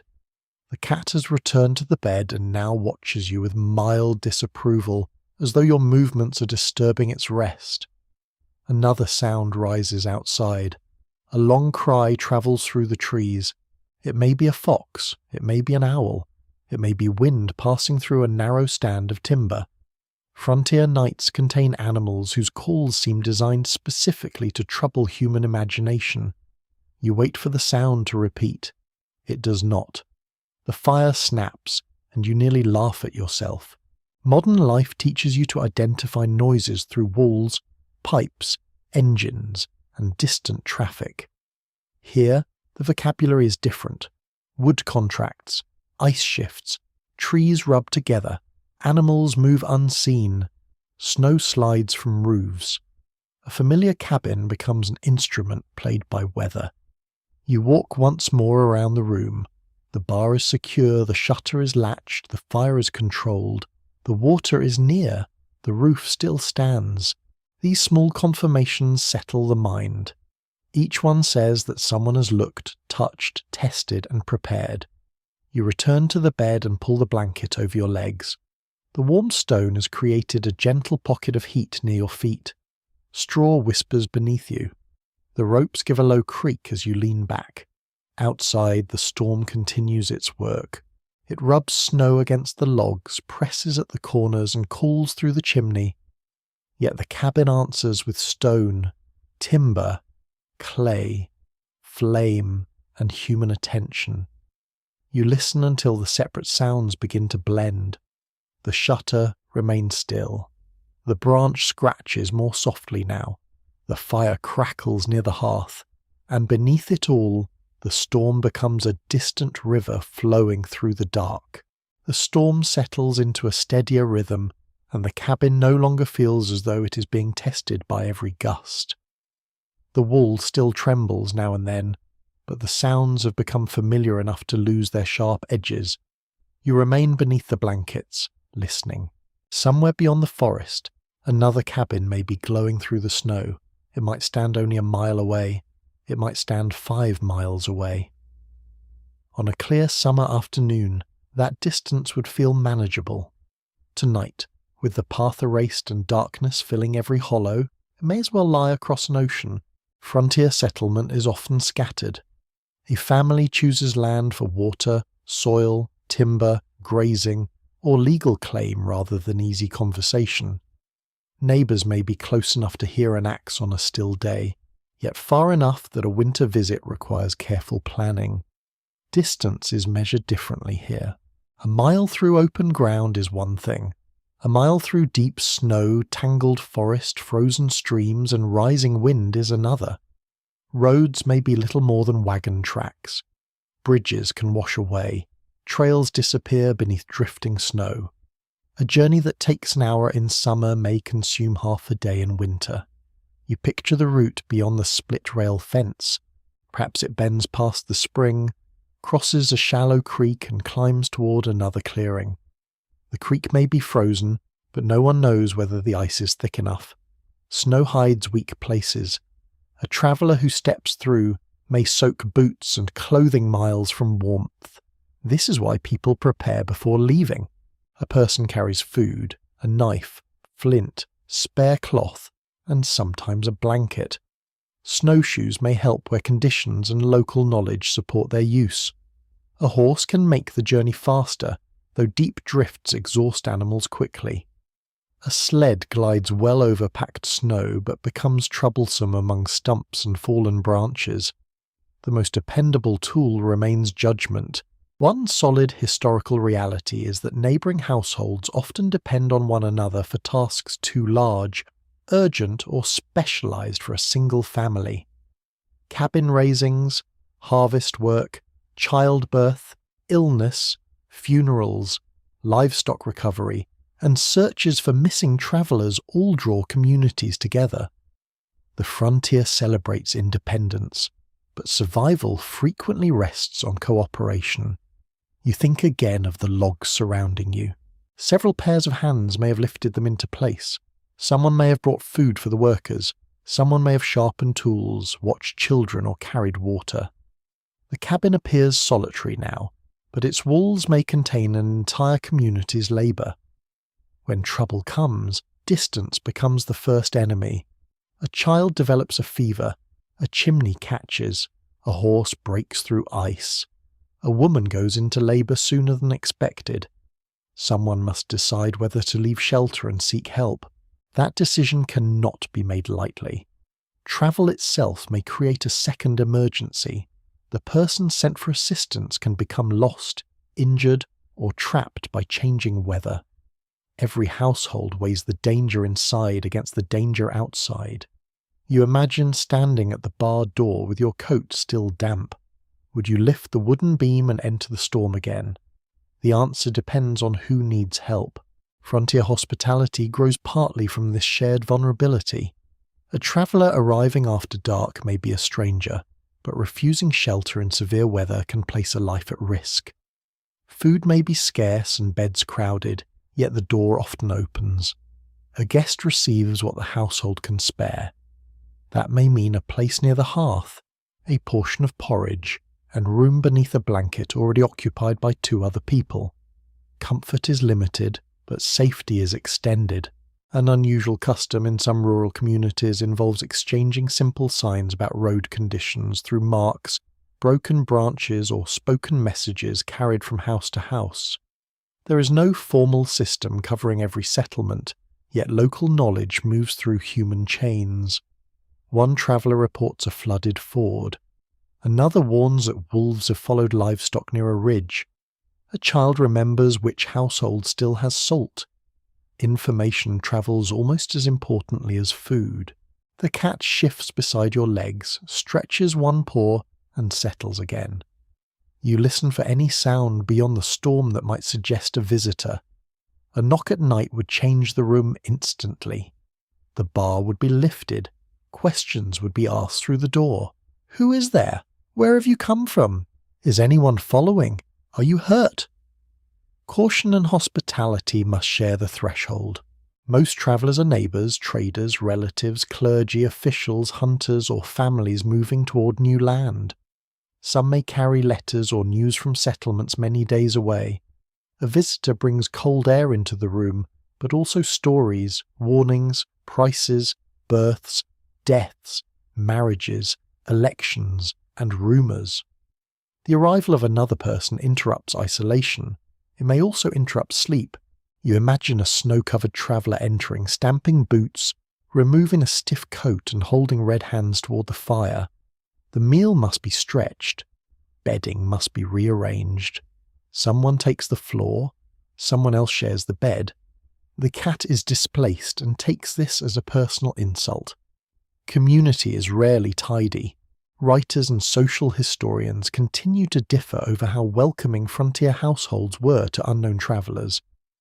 Memoirs often praise generous open-door customs, while court records and personal letters reveal suspicion, conflict, theft, and fear alongside kindness. Hospitality may be sincere, expected, selective, or necessary, sometimes all at once. The cabin door remains closed tonight. Still, the possibility of neighbours shapes the room. A horn, bell, gunshot, or shouted call can summon attention over distance under the right conditions. Specific signals may be understood locally. Repeated shots can indicate danger, though sound behaves strangely among hills, trees, wind, and snow. Someone hearing a distant report must decide what it means. Hunting, celebration, warning, accident. Silence afterward may be more troubling than the sound itself. You remember the musket above the door. It is not only a hunting weapon or defence. In an emergency, it can become a voice. The storm would swallow much of that voice tonight. You consider how news moves between isolated farms. A trip to a mill, market, church, court, or trading post becomes an exchange of information. People carry messages for others. Letters pass through several hands. A single visitor may repeat the same account beside many hearths, until each version acquires a little extra detail. By the time a story returns to its starting point, a missing cow may have become a bear attack. The frontier does not lack communication. It simply communicates at the speed of feet, horses, boats, weather, and memory. Winter narrows that network. Families who visit often in autumn may go weeks without seeing one another after heavy snow. Smoke above distant trees becomes proof that another household still functions.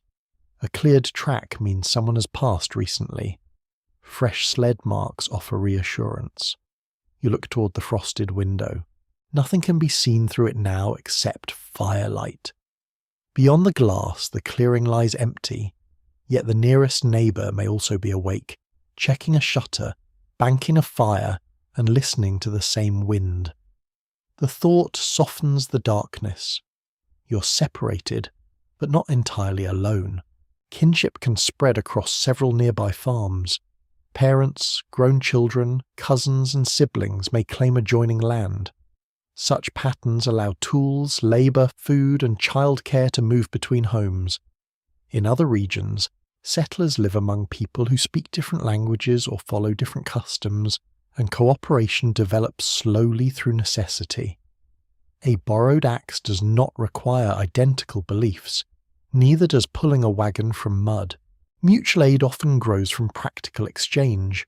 One household owns a large kettle, another has an ox team. Someone knows how to set a bone.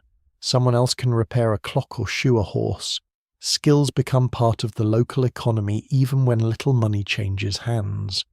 Debts are remembered, so are refusals. The warmth beneath the blankets continues to deepen. Your feet rest near the wrapped stone, and the ropes beneath the mattress hold steady. You imagine the cabin as one small point of light among many. Paths connect the points, though snow hides them. Voices connect them, though wind carries those voices away. Obligations connect them most strongly of all. When morning comes, someone may break a trail toward the next farm. They may carry news, return a borrowed tool, ask about a sick neighbour, or simply confirm that smoke still rises from the chimney.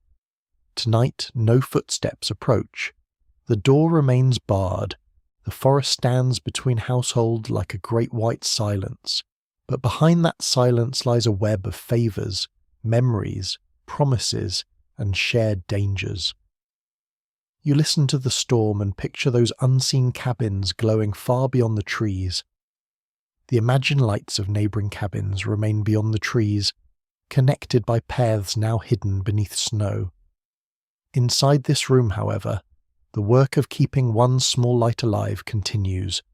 The fire does not feed itself. The pot does not fill itself. The wet clothes do not drift toward the hearth, turn at the proper moment, mend their own seams, and fold themselves neatly into the chest, though that would be a charming improvement to frontier life. Much of this daily labour falls to women. You notice it first in the arrangement of the cabin.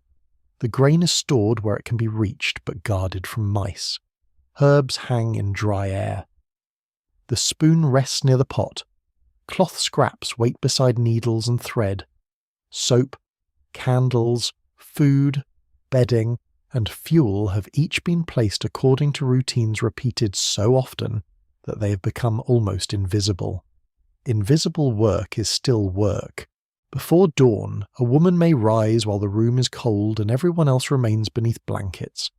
She uncovers the banked coals, blows them awake, adds kindling, and places water near the growing heat. Breakfast must be prepared. Children must be dressed. Animals must be checked. Ash must be cleared. Yesterday's damp clothing must be examined before anyone wears it again. There is no single moment called housework. There is only one task becoming another. You picture the woman who belongs to this cabin crossing the same floorboards in darkness. She knows which board creaks near the table. She can locate the poker without looking. She measures meal by touch, judges flame by sound, and recognizes from the smell whether the pot has begun to scorch. A broadly documented fact about rural households is that women's labour often extends far beyond cooking and cleaning.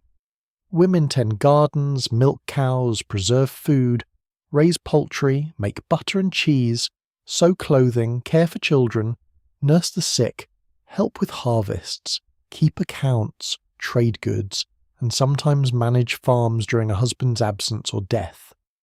The frontier household is an economic unit, not merely a private retreat. Butter may be exchanged for salt, eggs may purchase thread, woven cloth, candles, soap, herbs, or preserved food can become useful trade goods. A woman's skill directly affects whether the family remains clothed, fed, and solvent through winter. You look at the candle stub on the table. Even that small object carries hours of labour. Candle can be made from tallow, usually rendered animal fat, or from beeswax where available. Tallow is cheaper and common, though it smokes, softens easily, and may smell strongly when burned. Wicks are dipped repeatedly into melted fat, cooling between each layer until the candle grows thick enough to use. Imagine spending an afternoon dipping string into warm grease so that months later someone can misplace a needle after sunset. Every convenience begins as a chore. Soap also begins unpleasantly. Wood ashes are soaked to produce lye. Fat is cleaned and rendered.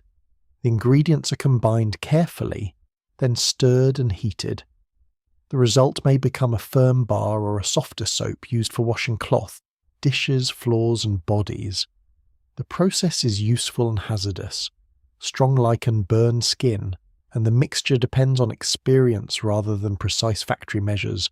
One peculiar test for lye strength involves floating an egg or potato in the liquid. The amount rising above the surface supposedly indicates whether the mixture is ready.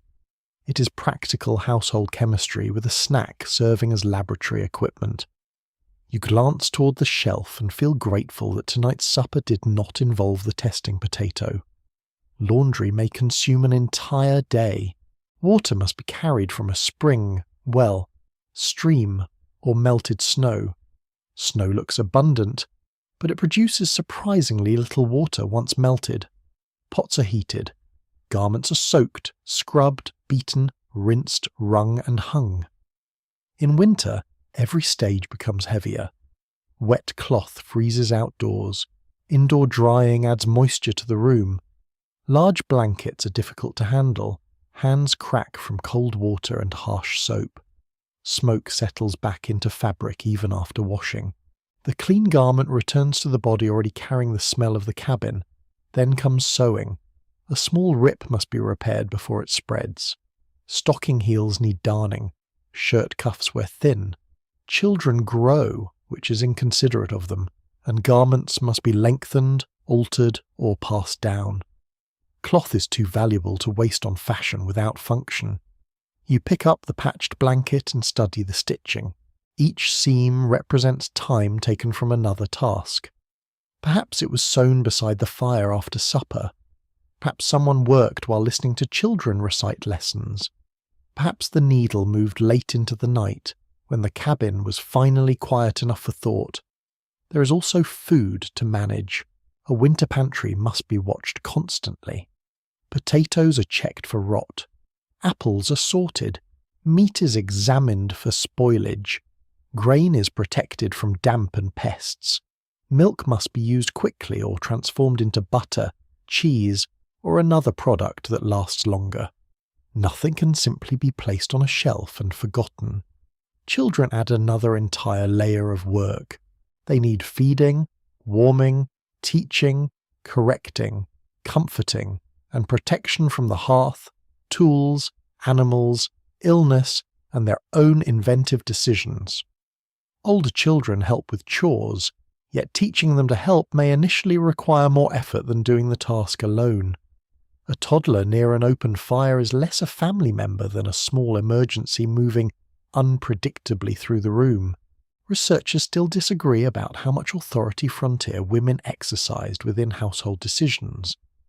Legal systems often placed property and formal power in male hands, especially for married women, yet diaries, account books, wills, and local records show women negotiating purchases, directing labour, managing businesses, preserving family networks, and making crucial decisions. Formal dependence and practical authority can exist together in uneasy balance. Widowhood reveals this clearly. A widow may inherit limited rights depending on time and place, but she can also become the head of a household, responsible for land, debts, children, livestock, and trade. Some remarry quickly because survival favours partnership. Others continue independently, drawing on relatives, hired labour, neighbours, or their own experience.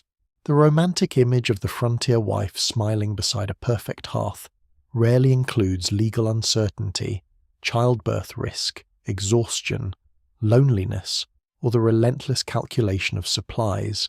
Still, hardship is not the whole story. Women create social life as well as material survival. They exchange recipes, seeds, remedies, cloth patterns, letters, news, and advice. Visits between households offer conversation and shared labour. Quilting gatherings, food preparation, worship, births, and seasonal work bring people together. Laughter belongs here too. So does gossip. Gossip carries reputations, warnings, courtship news, family disputes, and information about who has grain to spare. It may be cruel, helpful, entertaining, or all three before supper. You imagine voices filling this room. One woman stirs the pot while another repairs a sleeve. A child turns a spinning wheel. Someone tells a story about a neighbour who claimed a bear stole the washing, though everyone suspects the washing was never hung properly. The cabin feels warmer with imagined conversation. Yet once the visitors leave, the work remains. You rise and turn the coat again. The side facing the wall is still cool. You smooth the sleeve, adjust the scarf, and move the boots slightly farther from the strongest heat. These are tiny actions. Together they preserve clothing. The same is true of nearly everything in the household. A pot stirred before scorching, a crack stuffed before the draught deepens, a child covered before sleep, a jar used before spoilage, a candle saved because firelight is enough. Winter is held back by hundreds of decisions too ordinary to enter heroic stories. The cat opens its eyes as you cross the room, then closes them again, confident that someone else is managing civilization. You sit beside the hearth and look at the tools, textiles, stores, and careful repairs surrounding you. The cabin does not remain warm because it was built once. It remains warm because someone notices when the fire fades. The family does not remain fed because autumn produced a harvest. It remains fed because someone counts, preserves, portions, and plans. The household survives because labour continues before anyone praises it and after everyone else grows tired. Outside, snow piles against the walls. Inside, quiet hands keep winter from entering completely. The quiet hands that keep winter outside must also guide the smaller hands moving through the cabin. A child stirs beneath the blankets in the loft. At first there is only a rustle above you, then a sleepy foot touches one of the ladder rungs, followed by another. A small figure descends into the firelight, hair untidy, face creased from sleep, wrapped in a blanket that trails behind like a royal robe designed by someone with very limited fabric. The child pauses halfway down and looks toward the window. Morning has not arrived. The storm still presses darkness against the glass, yet children do not always respect darkness as a reason to remain quiet. They wake hungry, curious, cold, or simply prepared to ask a question whose answer cannot possibly matter until daylight. You move closer to the hearth as the child settles on the floor beside the cat. The cat opens one eye. The child reaches out. The cat shifts exactly beyond reach without appearing to move quickly. This is a familiar household negotiation. Frontier childhood is often described through chores, discipline, and early responsibility. All of that is real, but children also play, complain, invent, whisper, quarrel, laugh, and become bored with remarkable efficiency. Winter narrows their world. During warmer months, children carry water, gather eggs, weed gardens, watch livestock, scare birds from crops, collect berries, fetch wood, and follow adults through fields and forests. Snow moves many tasks indoors or makes them slower. The cabin becomes schoolroom, workshop, playground, and prison, depending on the hour. The child beside you studies the fire. A stick becomes a horse. A folded scrap of cloth becomes a person. 3 beans placed on the floor become livestock, soldiers, travellers, or members of a highly unstable government. Toys do not need to be purchased to become important. Dolls can be made from corn husks, rags, carved wood, or bundled yarn. Small wagons come from scraps. Buttons serve as game pieces. Pebbles, nuts, shells, feathers, and bits of string acquire entire histories in a child's imagination. One well-established feature of early rural education is its irregularity. Children may attend a small local school when weather, distance, labour demands, and family circumstances allow. Attendance often changes with planting, harvest, illness, and winter roads. Learning continues at home through reading, copying, recitation, religious instruction, practical work, and observation. A book rests on the shelf above the table. There may be only a few in the cabin. A Bible is common in many Protestant households. An almanac offers dates, weather predictions, practical advice, and entertaining pieces. A primer teaches letters, syllables, moral lessons, and short readings. Other families possess storybooks, political pamphlets, hymnals, newspapers, or books carried from older homes. You take the primer from the shelf. Its cover is worn. Several pages have softened at the corners. Ink marks show where earlier children traced letters with impatient fingers. The child joins you at the table. You open to a simple page and point to a word. The child stares at it. You wait. The fire cracks. The cat washes one paw. Finally, the child sounds out the letters, slowly and with deep suspicion, as though the word has chosen to be difficult on purpose. Learning often happens aloud. Children repeat spelling, verses, multiplication tables, and passages until memory holds them. In a small room, everyone hears every mistake. Privacy is scarce, and so is the ability to fail quietly. Older siblings may teach younger ones, parents teach when time permits. A neighbour with stronger reading skills may organise lessons for several households. Some communities hire teachers who move between settlements or teach for a short term in a simple school building. The quality varies widely. An unusual classroom practice involves writing on flat wooden paddles coated with paper or thin layers of wax when books and slates are scarce. A child may also practice letters in ash, sand, frost, or condensation on a window. The lesson disappears quickly, which is convenient if the spelling is unfortunate. You guide the child's finger through a letter traced in a little ash near the hearth. The shape appears clearly. Then a stray breath smudges it. Education meets weather.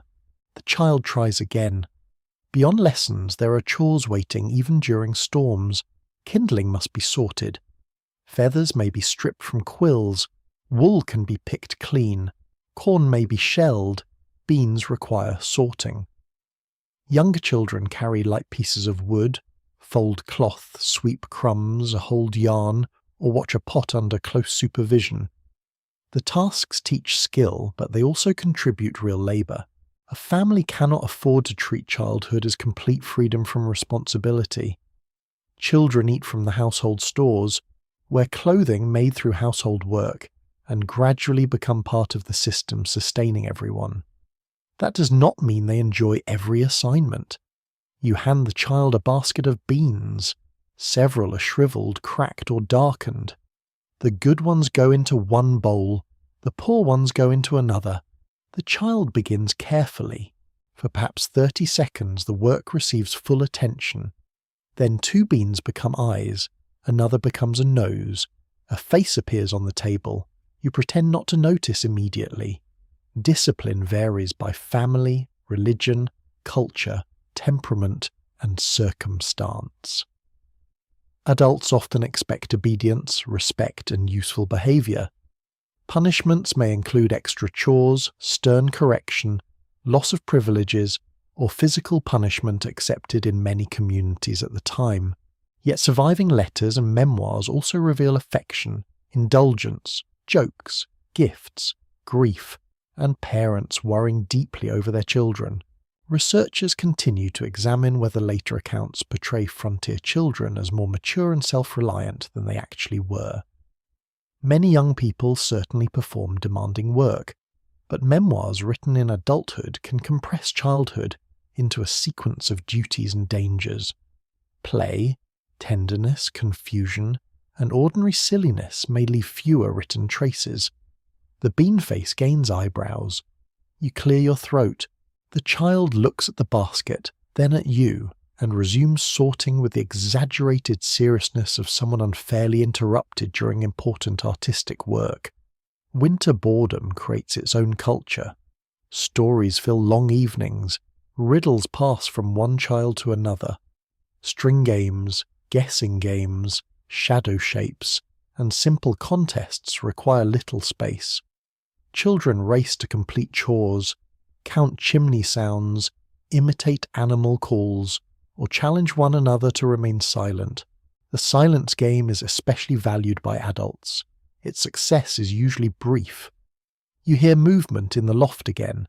Another child peers down wrapped in a blanket and asks whether morning has arrived. No. The answer causes visible disappointment, though nothing particularly exciting awaits at dawn except chores in colder light. The second child descends. Now the cabin holds more whispers, more feet, and more requests for food. The remaining porridge waits near the hearth. You add a little water and stir it while the children sit close together. The older child receives the first portion and is told to share. The bowls are passed carefully.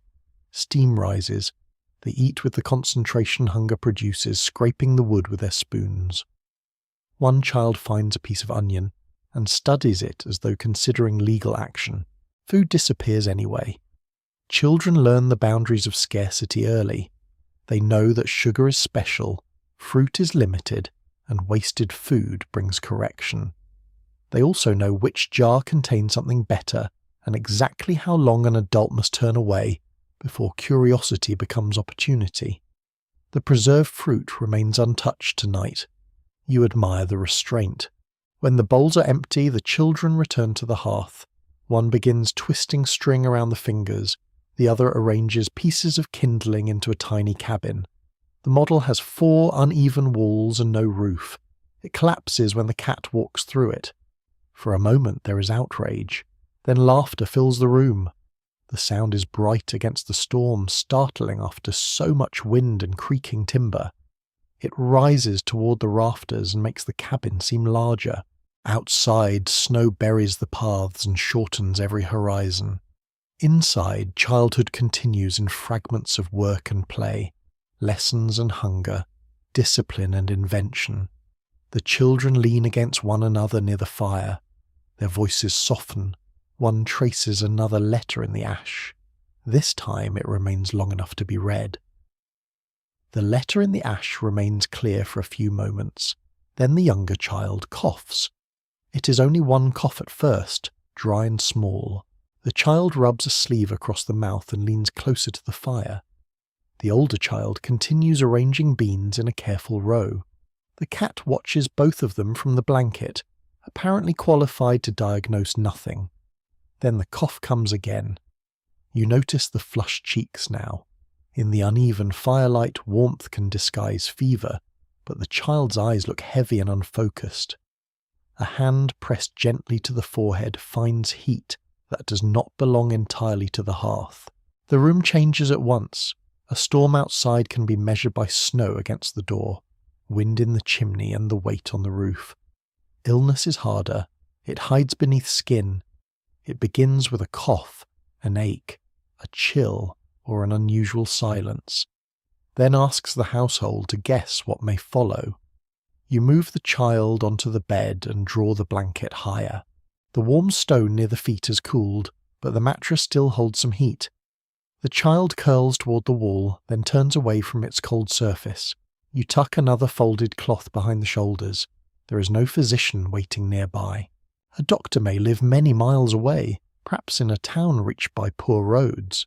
Even when one is available, snow, darkness, cost and distance can make a visit impossible. Many families therefore begin treatment at home, relying on experience, inherited remedies, neighbours, printed manuals, and whatever supplies remain in the cabin. One firmly established aspect of early rural medicine is that household care usually begins with women.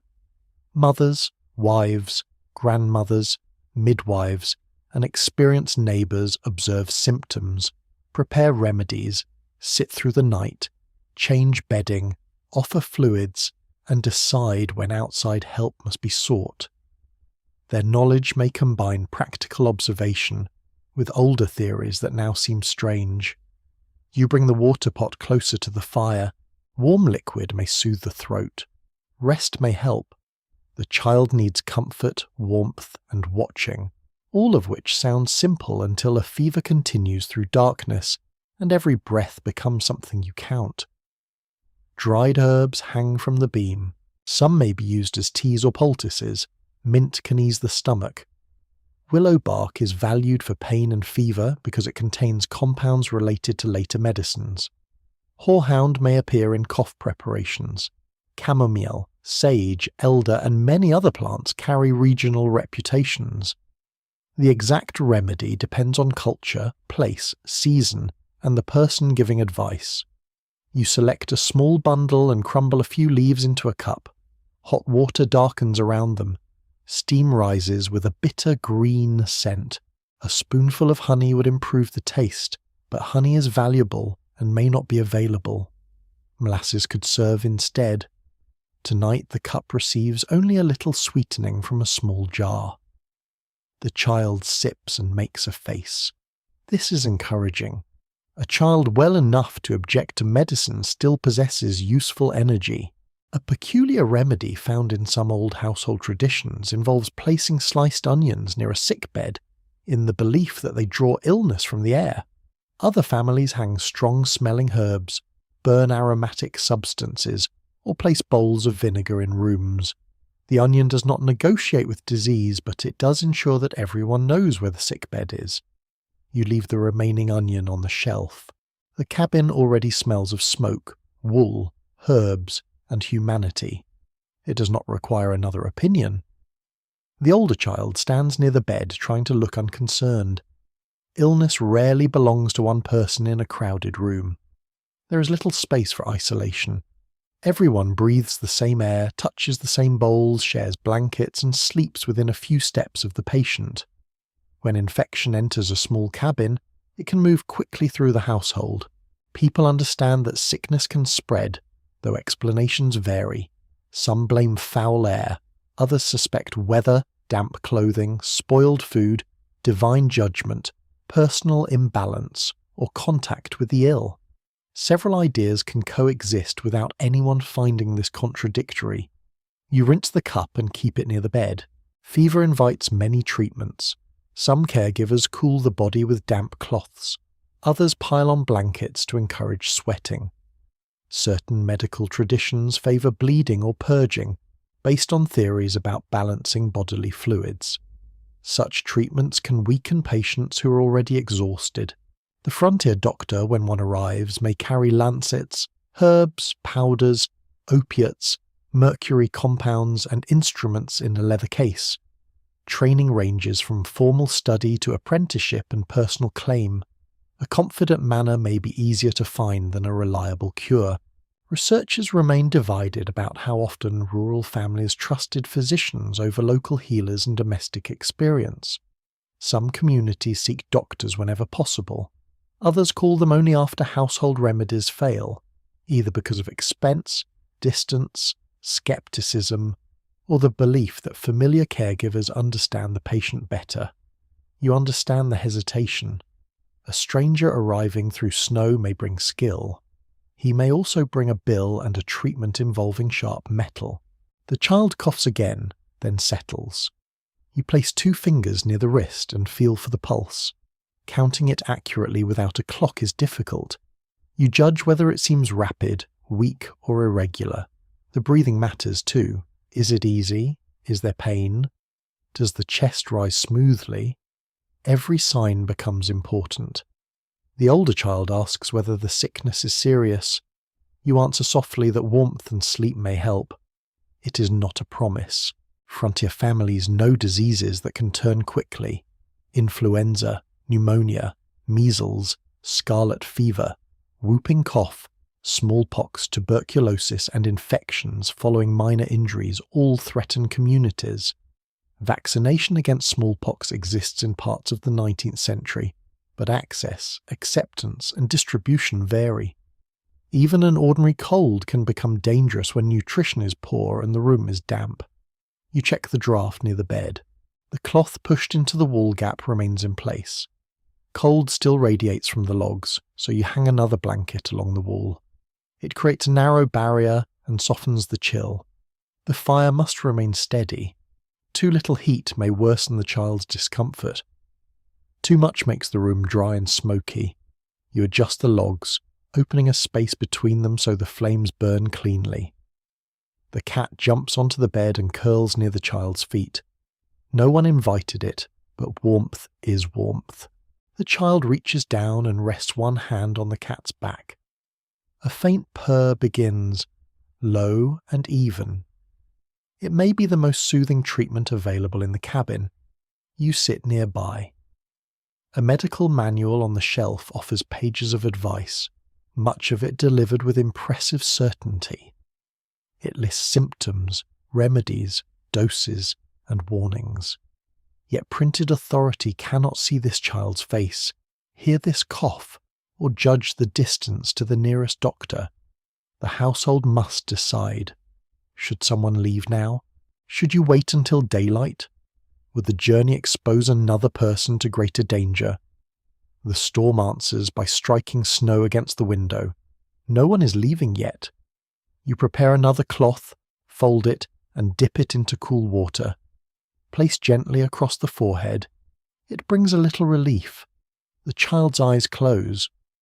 The older child returns to the hearth but no longer plays. Small hands sort the beans properly now, one after another, as though usefulness might hold fear at a distance. Time slows, you add wood, you check the cup, you listen to each breath. The cabin that felt crowded with mice, insects, children, and chores now seems arranged around one narrow bed. Outside, the snow continues without concern. Inside, care becomes its own form of watchfulness. Quiet and repetitive, measured in sips of water, folded cloth, whispered questions, and the soft purr beside a feverish child. The child's breathing settles into a quieter rhythm, and the hand resting on the cat grows still. You remain beside the bed for several minutes, listening carefully. The fever has not vanished, but the cough no longer comes so often. The damp cloth across the forehead is warming, and the cup beside the mattress is nearly empty. The older child sits near the hearth, silent now, with the sorted beans gathered into a bowl. Silence can become heavy in a small room. It allows every concern to grow louder. The storm becomes more threatening. The fire seems less dependable. A sleeping child's pause between breaths feels longer than it truly is. So someone begins a story. Perhaps it is you. Perhaps it is another adult sitting beyond the edge of the firelight. The voice is low and measured, offered partly for the waking child and partly for everyone else who needs the darkness to feel less empty. You begin with a road. It runs through a forest much like the one outside, though in the story the snow is deeper, the trees are taller, and the traveller is considerably more foolish. He ignores advice, leaves the marked path, and follows a light between the trunks. The older child looks up. The fire snaps softly. Stories beside the hearth are not merely entertainment. They carry memory across households and generations. In communities where books are scarce, oral tradition preserves family history, local events, religious teachings, warnings, songs, jokes, and tales brought from distant countries. A familiar historical pattern is that migrants carry stories along with tools, seeds, clothing, and beliefs. European folktales cross the Atlantic and change in new surroundings. African traditions survive displacement and adapt through memory. Indigenous stories continue within their own communities and sometimes influence neighbouring settlers. Each telling reshapes the tale slightly. The forest in one version becomes a mountain in another. A fox becomes a wolf. A foolish farmer becomes a boastful hunter because the teller dislikes someone nearby. The traveller in your story reaches a clearing and finds a house with no smoke rising from its chimney. He knocks anyway. The older child moves closer. You describe the door opening by itself, not quickly, slowly. The hinges groan. A cold draught touches the back of your neck at exactly that moment, slipping through a crack near the wall. The child glances toward it. You continue as though nothing happened. Frontier evenings provide ideal conditions for frightening tales. Darkness arrives early. Candlelight is expensive. The room beyond the hearth fades into shadow, and every sound outside arrives without explanation. Owls call like lost voices. Foxes cry with startling sharpness. Branches scrape rooftops. Ice cracks across ponds and rivers. A story does not need to invent much. It only gives the darkness a name. Belief in spirits, omens, witches, prophetic dreams, lucky objects, and unexplained creatures varies widely. But such ideas remain common in many rural communities. Formal religion may condemn superstition, while ordinary people continue to notice signs, repeat charms, and avoid certain actions after sunset. A person can attend church faithfully and still refuse to walk beneath a particular tree at midnight. Human beings contain multitudes, especially nervous multitudes. One curious custom found in several folk traditions is placing shoes beside the bed in a particular direction to discourage nightmares or confuse wandering spirits. The exact arrangement changes from place to place. Apparently, even supernatural visitors can be defeated by mildly inconvenient footwear. You look toward your boots near the hearth. They point in different directions. Excellent. The traveller in your tale enters the empty house and discovers a table already set for supper. Steam rises from a bowl. A chair waits beside it. No person appears. The older child asks why anyone would sit down. That is a sensible question. People in stories rarely possess the caution required to prevent stories from happening. The traveller sits, naturally. The chair across from him moves. The cat beside the sick child raises its head, perhaps responding to your voice. Its eyes reflect the firelight in two bright points. The older child notices. You pause just long enough. Then you explain that the invisible host is not a ghost at all, but a lonely old woman using a hidden rope to frighten thieves. The child releases a breath and looks faintly disappointed. Not every hearth tale ends in terror. Some celebrate cleverness. A poor farmer fools a wealthy neighbour. A child solves a riddle adults cannot answer. An animal escapes danger through patience rather than strength. Such stories offer quiet satisfaction in a world where power is uneven. Songs serve a similar purpose. A familiar melody can make repetitive labour easier. People sing while spinning, rowing, marching, rocking infants, husking corn, or walking long distances. Hymns bring worship into the cabin. Ballads preserve tales of love, travel, crime, disaster, and separation. You hum a tune softly. The melody is plain and narrow, easy to remember. It rises a little, rests, then falls. The older child knows part of it and joins on the final phrase. The sleeping child does not wake. Music changes the room without changing anything physical. The walls remain rough. Snow still presses against the window. The pot is still blackened, the clothing still damp, and the fever still uncertain. Yet the cabin feels gentler. Researchers continue to debate how closely written collections of folk songs and tales resemble the versions actually shared in isolated homes. Collectors often edit language, combine several tellings, remove local details, or reshape material for educated readers. The spoken performance, with pauses, gestures, laughter, and interruptions, rarely survives fully on paper. Here, the interruptions are part of the tale. The cat stretches, a log collapses. The older child asks whether the hidden rope was visible. You answer that it was not, because a visible hidden rope would perform its duties poorly. Another story follows. This one concerns a farmer who hears knocking beneath his floor every night. He becomes convinced that buried treasure lies there.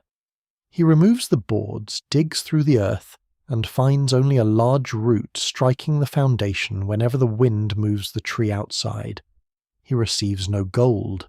He does receive a hole in his floor. The older child smiles. Gentle sarcasm belongs comfortably beside a frontier fire. Hardship does not eliminate humour, it often sharpens it. Neighbours tease one another about poor hunting, crooked fences, stubborn animals, failed recipes, and exaggerated bravery. A person who falls into a snowbank may expect assistance. They may also expect the event to be retold for 20 years. Family stories become a form of identity. Children learn who crossed a mountain, who survived a flood, who married against advice, who could split a log with one blow, and who claimed to do so after everyone else had gone home.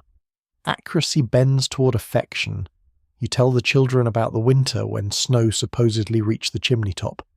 Perhaps it truly did. Perhaps drifting made one side of the cabin appear buried. Perhaps a grandparent added several feet each time the story was repeated. No one objects. Outside, wind moves around the walls with a softer voice now. The storm may be weakening, or the cabin may simply have taught your ears not to fear every gust. The older child returns the beans to their sack and comes nearer the bed. You replace the cloth on the sick child's forehead. The skin remains warm, though the breathing is calm. The cat begins to purr again under the resting hand. The story voice lowers. You speak of summer now. You describe green leaves, warm earth, open water, berries ripening along the edge of the clearing, and sunlight remaining late into the evening. The children listen as though summer itself has become a folk tale. That is another purpose of winter stories. They preserve seasons that cannot be seen. They remind everyone that the forest was once green, and may become green again. The final tale has no ghost, monster, or foolish traveller.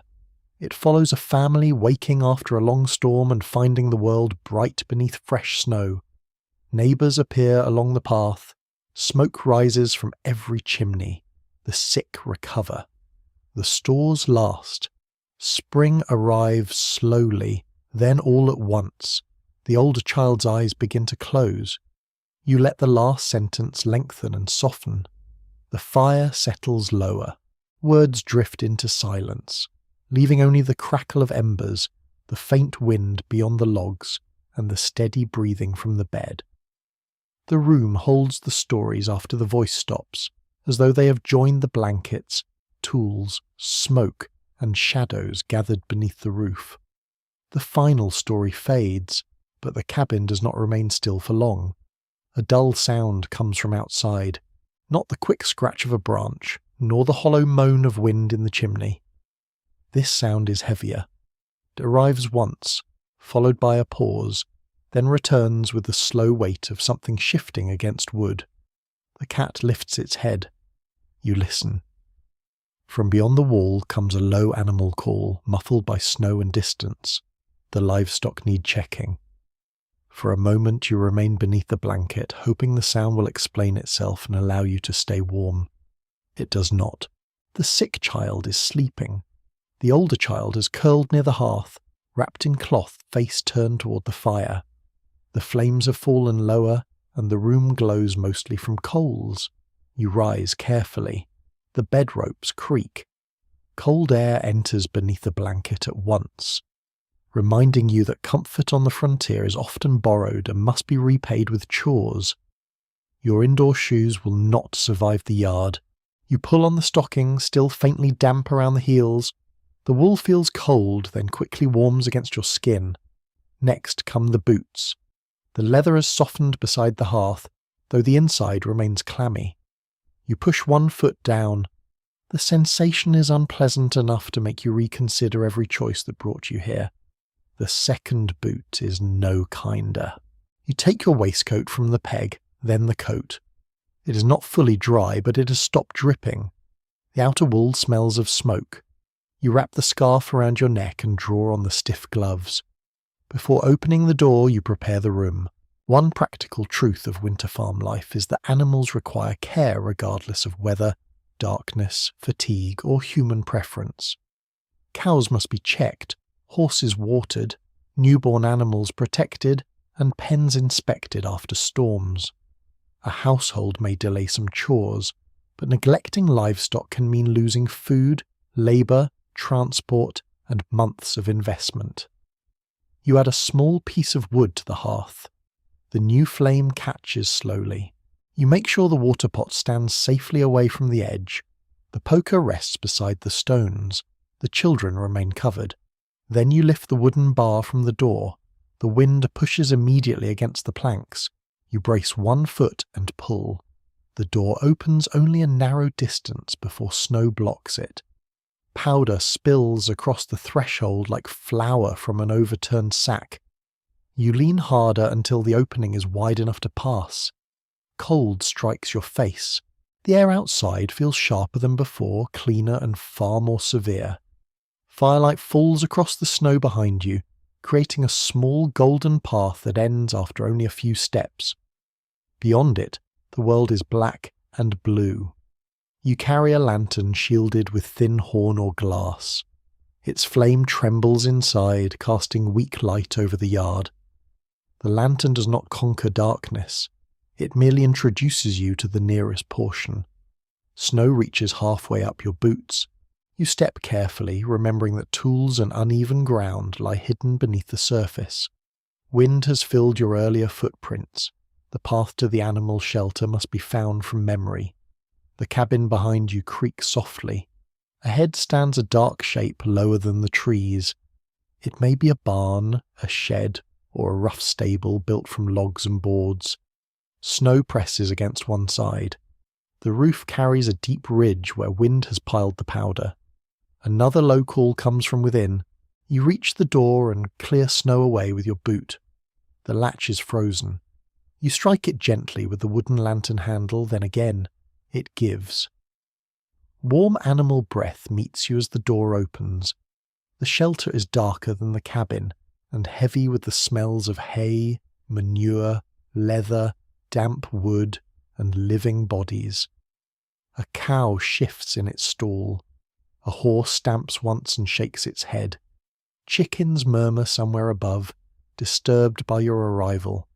Their warmth has softened the air. You lift the lantern. The cow appears uneasy but unhurt. One rope is drawn tight where the animal shifted during the storm. You loosen it slightly and check the bedding beneath. Straw has become damp near the edge. Animals survive cold partly through shelter, feed, dry bedding, and their own body heat. Yet dampness can be dangerous. Wet coats lose insulation. Drafts chill young or weakened animals. Frozen water leaves them unable to drink even when surrounded by snow. You inspect the water bucket. A skin of ice covers the top. You break it with a wooden handle. The ice cracks loudly, startling the chickens. One gives an indignant cluck from the rafters. You remove the pieces and add a little water carried in a smaller covered vessel. It is not enough for the entire morning, but it will serve until daylight. The horse nudges your shoulder. Perhaps it wants food. Perhaps it is checking whether you are edible. You offer a little hay from the rack. The animal pulls it away with dry tearing sounds. The rhythm is steady and calming. One odd winter practice involves warming metal bits before placing them in a horse's mouth, since frozen metal can stick painfully to skin. A careful person keeps tack indoors or warms it by hand before use. A careless person learns the lesson once. Tonight the horse will not be bridled. You're grateful to avoid the demonstration. Near the corner something moves beneath straw. You lower the lantern. A small lamb or calf lies tucked beside its mother, breathing steadily. The body is warm, but one ear feels cold. You gather more dry straw around it and block a narrow draught with a folded sack. The repair is temporary. Temporary repairs are the unofficial architecture of midnight. You check the roof from inside. No snow has broken through. The beams hold. A few flakes enter along one seam, drifting down so slowly that they resemble ash. Specialists continue to dispute how often livestock were housed in separate barns, attached structures, or portions of the family dwelling across different frontier regions. Building traditions, wealth, climate, and available labour all mattered. In severe weather, practicality often overruled neat categories. Animals might be brought closer to the cabin. People might sleep near the barn. Everyone moves toward heat. You finish the inspection and close the shelter door firmly. The walk back feels colder. The lantern flame shrinks when the wind strikes it. You turn your body to shield the light. Snow moves across the yard in thin sheets, erasing your new footprints almost immediately. Above you, the sky's invisible. No moon, no stars, only darkness pressing down over the clearing. For one moment you stop. The cabin window glows ahead, small and amber, exactly as it did when you first approached through the forest. From here it looks impossibly fragile. A single room, a few logs, a roof burdened with snow, a fire no larger than your arms can reach. And yet every living thing in the clearing depends on that small circle of warmth. You hurry toward it. Before entering, you look up at the chimney. Smoke rises cleanly, though sparks occasionally appear and vanish. You listen for the dangerous roar of a chimney fire. There is none. You knock snow from your boots and shoulder the door open. Warm air touches your face. The cat watches from the bed. The older child has not moved. The sick child still breathes calmly beneath the blanket. You close the door, return the bar to its brackets, and press the cloth back into the snowy gap below. Your gloves come off first, then the coat, then the wet scarf. You place them near the hearth once more, repeating the evening's earlier ritual as though the night has folded back upon itself. The fire has taken the new wood. You kneel and stir the coals. Orange light brightens beneath the ash. The room slowly regains its shape. Outside, the animals settle in their shelter. Inside, you pull off the damp boots and warm your hands above the flames. Midnight has demanded its duties and, for now, accepted them. The coals brighten beneath the poker, and the returning warmth begins at your fingertips. You remain kneeling for a while, palms open toward the fire, listening as feeling creeps back into your hands. The room is quiet enough that each small sound seems carefully placed. The children breathe beneath their blankets. The cat purrs once, stops, and tucks its nose beneath one paw. Melted snow falls from your coat in slow drops. Midnight has passed, though no clock announces it. The darkest hours remain. You add one narrow piece of hardwood and wait until flame takes hold. There is no need for a great blaze now. A large fire would consume precious fuel and demand constant attention. What you need is endurance, a steady bed of coals capable of carrying warmth toward dawn. You arrange the burning pieces close together, then draw ash around their sides. Banking a fire is a familiar household skill in many wood-heated homes. Glowing coals are gathered and partly covered with ash so they burn slowly rather than disappearing into cold grey dust. In the morning, someone uncovers them, adds dry tinder, and breathes the household back to life. The method sounds simple. Its success depends on the wood, the draught, the depth of ash, and the judgment of the person kneeling beside the hearth while everyone else sleeps. Too much air and the fuel burns away. Too little air and the coals die. You adjust one piece with the tongs, then sit back on your heels. The flame narrows. It doesn't vanish. That will do. You return to the bed and slide beneath the blankets. The mattress rustles loudly enough to wake anyone pretending to sleep, but the children do not stir. The warmed stone at your feet has lost most of its heat. It is now merely less cold than everything around it. You draw your knees upward and tuck the blanket around your shoulders. At once you become aware of the cabin's many temperatures. Your feet are cool. Your face is warm. The air near the wall chills your shoulder. The mattress beneath you holds a pocket of human heat. No position is perfect, so you turn slightly and accept a compromise. Sleep arrives in fragments. You close your eyes and drift toward it, only to hear a coal settle in the hearth. Your mind wakes before your body does.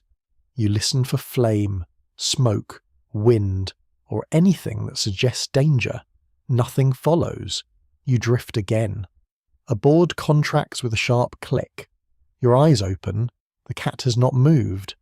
You tell yourself that wood changes shape in cold weather. Logs shrink. Nails pull. Ice presses. Houses make noise because materials answer temperature even when people wish they would remain politely silent.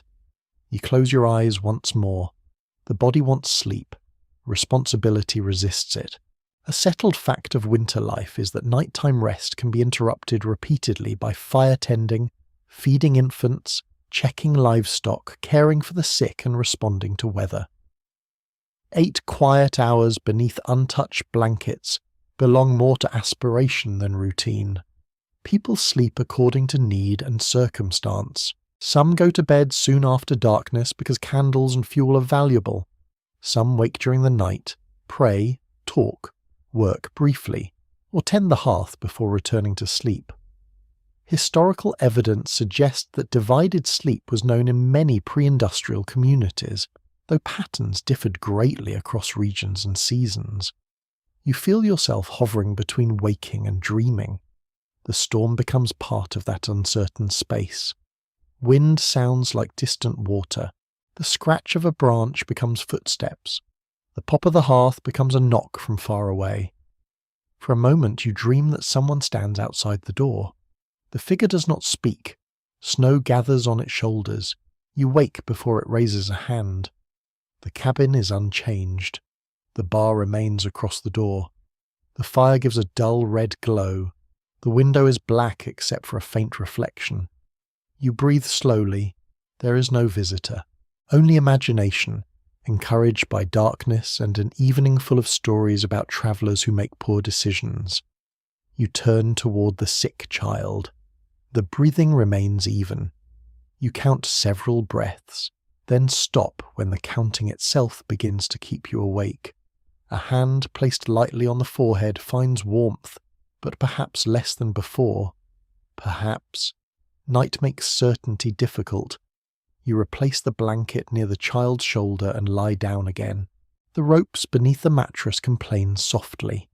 Some frontier sleepers place a personal object near the bed for reassurance. It might be a Bible, a knife, a candle, a charm, or a familiar piece of clothing. One curious belief advises keeping a small piece of iron nearby to discourage troubling spirits or bad dreams. Iron has carried protective meanings in several traditions, though its effectiveness against nightmares remains difficult to demonstrate in a controlled cabin. The poker stands within reach. You decide it qualifies. Sleep returns. This time you remain under longer. You dream of walking through snow without sinking. The forest opens ahead, each tree silver in moonlight. No wind touches you. The cabin floats at the edge of the clearing, its roof free of snow, its chimney sending smoke straight upward. Then the dream shifts. You are carrying firewood, but every log becomes heavier. The pile never grows. Each piece placed beside the hearth returns to the forest. You wake with your hand gripping the blanket. The fire is lower. A thin red line remains beneath the ash. You rise again. The floor strikes your feet with cold. You cross the room carefully, guided by the coals rather than a candle. The hearthstones are warm near the opening and cool at the edges. You kneel and uncover part of the fire. Several coals still glow. Good. You add a few dry splinters, but no larger wood. Dawn cannot be far away, though the window offers no proof. A soft flame appears and illuminates the ash like a small sunrise. You watch until it steadies. Researchers continue to explore whether people in isolated cabins experienced winter nights as more frightening than residents of villages and towns. Solitude may intensify every sound, yet experience also breeds familiarity. Someone raised beside forests, animals, and open fires may sleep through noises that would keep a newcomer rigid until morning. You are still a newcomer. The cabin knows this. It introduces every creak separately. You return to bed but do not fully lie down. Instead, you sit against the wall with the blanket wrapped around you, careful to keep cloth between your shoulder and the cold logs. The older child stirs. A face appears briefly above the blanket. You whisper that everything is well. The child accepts this and disappears again. Adults often provide certainty they do not personally possess. It is part of the position. You listen to the quiet calculations moving through your mind. How much wood remains beside the hearth? Will the animals need water before breakfast? Has snow blocked the door completely? Is the child's fever falling? Has the roof gathered more weight? Will the morning reveal a passable path? Each question waits for daylight. You cannot solve them now, so you listen. The wind has weakened. Snow no longer strikes the glass with the same force. The branch above the roof scratches only occasionally. Between those sounds lies a deeper stillness. The long hours before dawn have a different quality from midnight. Midnight still belongs to yesterday. These hours lean toward morning, though morning remains unseen. The fire burns through the splinters and returns to glowing coals. The room darkens again, but not completely. Your eyes have learned its shapes. The table is a shadow. The hanging coat is a silent figure. The ladder rises toward the loft. The window holds the faintest trace of grey. You stare at it. At first, you think the change is imagined. Then the glass slowly separates from the surrounding wall. Frost patterns become visible. The black square turns deep blue. Dawn has not arrived, but darkness has begun to loosen. You settle lower beneath the blanket.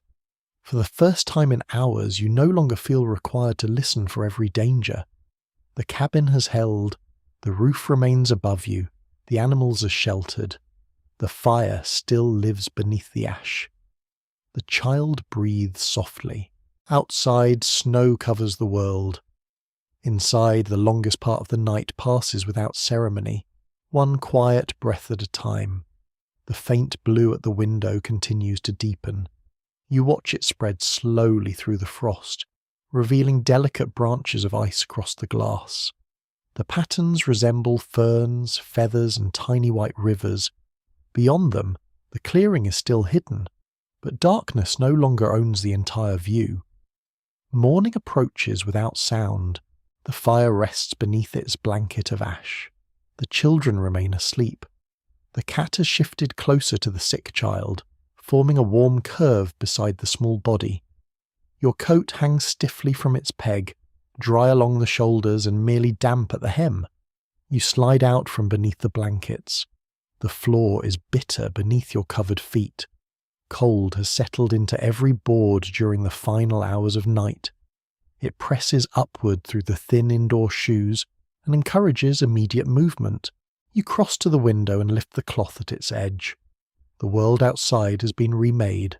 Snow fills the yard until fences appear only as dark angles beneath the surface. The woodpile has become a rounded white mound. The path to the animal shelter has vanished. Branches bow beneath thick layers, and the smaller trees look as though they have folded their arms against the cold. The sky's pale blue, almost colourless near the horizon. No snow falls now. After so many hours of wind, the stillness feels enormous. You can see the cabin's reflection faintly in the glass, your own shape among the frost patterns, and behind it the dim red heart of the hearth. Outside lies a buried world. Inside lies the work required to enter it. You return to the fire. Carefully you draw aside the ash with the poker. Grey powder collapses into soft ridges. At first nothing bright appears. Then one coal glows beneath the surface, dark red around the edge and orange at its centre. Another rests beside it. The night has not consumed everything. You place dry bark across the coals and add 2 thin splinters. Then you lean close and blow. The first breath sends ash drifting upward. The second brightens the coals. On the third, a thread of smoke rises from the bark. You wait. A tiny flame appears. It curls along one edge, almost disappears, then reaches the nearest splinter. Resin catches with a soft snap. Yellow light returns to the stones. Relighting the household fire at dawn is among the most basic routines of life in a wood-heated cabin. The first person awake often restores the hearth before preparing food, warming water, or waking the rest of the family. Fire is the beginning of the working day because nearly every other task depends upon it. You add a larger piece of kindling. The flame strengthens. The room takes shape around you. The table emerges from shadow. Bowls appear on the shelf. The iron pot shines along one curved edge. Smoke climbs into the chimney in a smooth, dark ribbon. The draught is better now that the storm has passed. You set the water pot nearer the heat.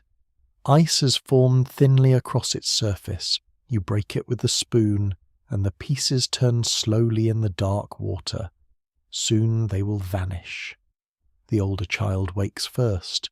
A sleepy face appears above the blanket. The child looks toward the fire, then toward the bed where the younger one lies. You touch the sick child's forehead. The skin is still warm but not as hot as before. The breathing remains easy.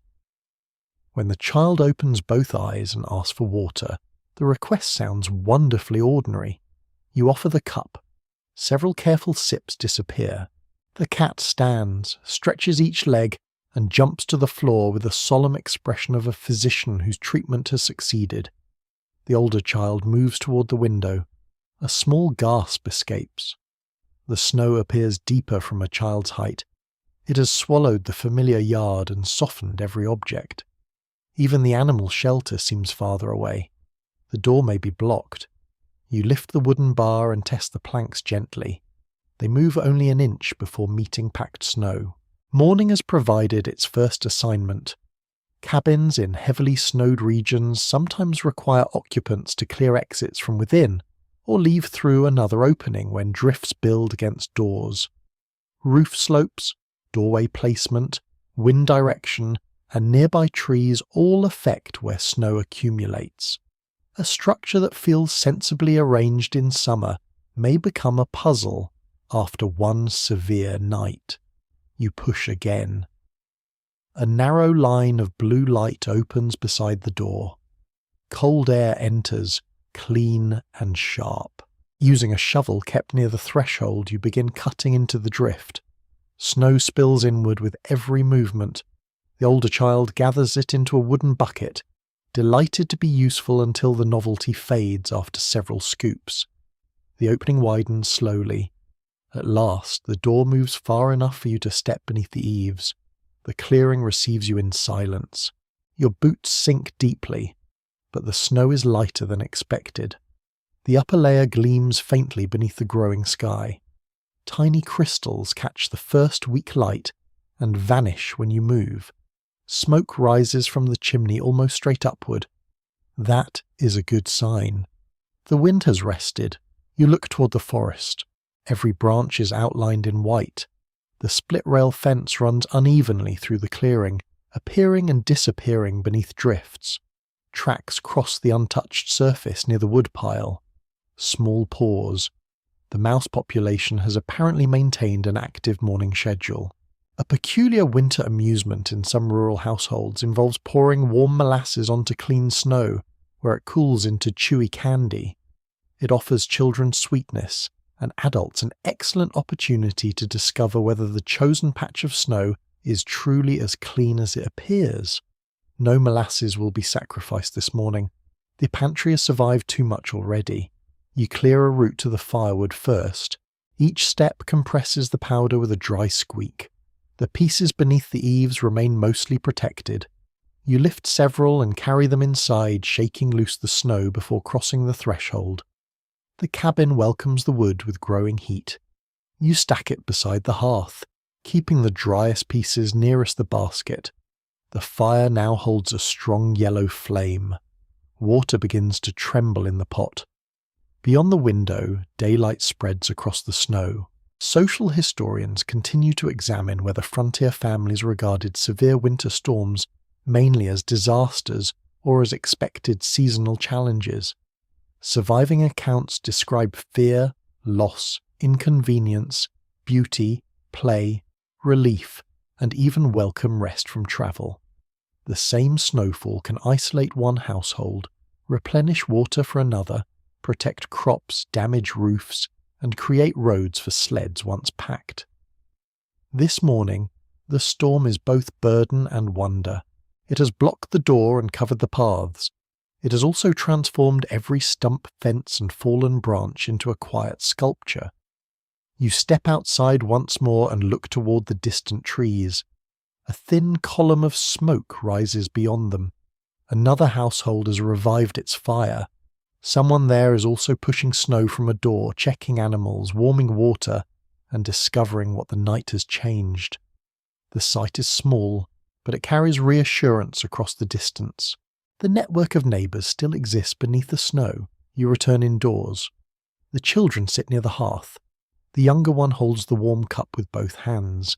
Colour has returned to the face. The older child is describing the depth of the drift with measurements that become more impressive each time. By supper, the snow may have reached the roof. By next winter, it will certainly have buried the moon. You stir the remaining porridge and add water until it softens. The spoon moves in slow circles. Steam carries the familiar scent of grain through the room. The cat waits nearby with unreasonable optimism. The cabin feels different in daylight. Its walls appear rougher, the floor more uneven, the bedding more worn. Night allowed firelight to soften everything. Morning reveals cracks, soot, patches, and clutter. Yet morning also reveals success. The roof held. The stores remain. The animals are safe. The fire survived. The fever eased. You carry the bowl toward the table and sit close to the children. Outside, sunlight begins touching the upper branches, turning their snow-pale gold. Soon there will be work. The animal shelter needs a clear path. Water must be carried. Snow should be removed from the most burdened part of the roof. Damp clothing requires another turn near the hearth. The wall gap needs proper repair. Neighbours may need checking once travel becomes safe. But none of it must happen in this exact breath. For now, the cabin rests between night and day. You hold the warm bowl and listen to the fire. Its crackling is softer now, steady rather than urgent. The logs settle with small glowing sighs. The chimney draws cleanly. Steam rises and disappears among the rafters. Outside, the forest remains perfectly still. You let your shoulders soften. The long walk through the snow is over. The door is open again. Blue morning lies across the clearing, smooth and untouched, while the cabin gathers warmth one quiet degree at a time. The children's voices fade into a gentle murmur. The spoon rests against the bowl. The cat curls beside the hearth, and now the sounds begin to drift farther away. The wind has gone beyond the trees, leaving only a faint breath beneath the eaves. Snow rests softly on the roof. Light passes through the frosted window and settles across the floor in a pale, peaceful shape. You no longer need to watch every spark. You no longer need to measure each gust. The fire knows its slow rhythm now, and the walls hold the morning close. Your breathing becomes deeper. The rough blanket feels softer beneath your hand. The scent of pine smoke grows faint and warm. Somewhere outside, a branch releases a small veil of snow, which falls without hurry and disappears into the white ground below. Nothing asks you to move. Nothing needs an answer. The path through the forest can remain hidden. The wood can wait beneath the eaves. The day can unfold later, gently, one quiet task after another. For now, you are sheltered. You're warm enough. The cabin stands around you, simple and steady, while blue light brightens beyond the glass. Let the fire crackle more softly. Let the room grow still. Let the snow cover every distant sound. Your eyes can close now. The frontier fades into white forest, warm stone, dim embers, and the slow breathing of sleepers beneath a wooden roof. And as the final flame bends low above the coals, the whole winter morning becomes quiet enough to hold a whisper. You are safe beside the fire, you may rest, sweet dreams.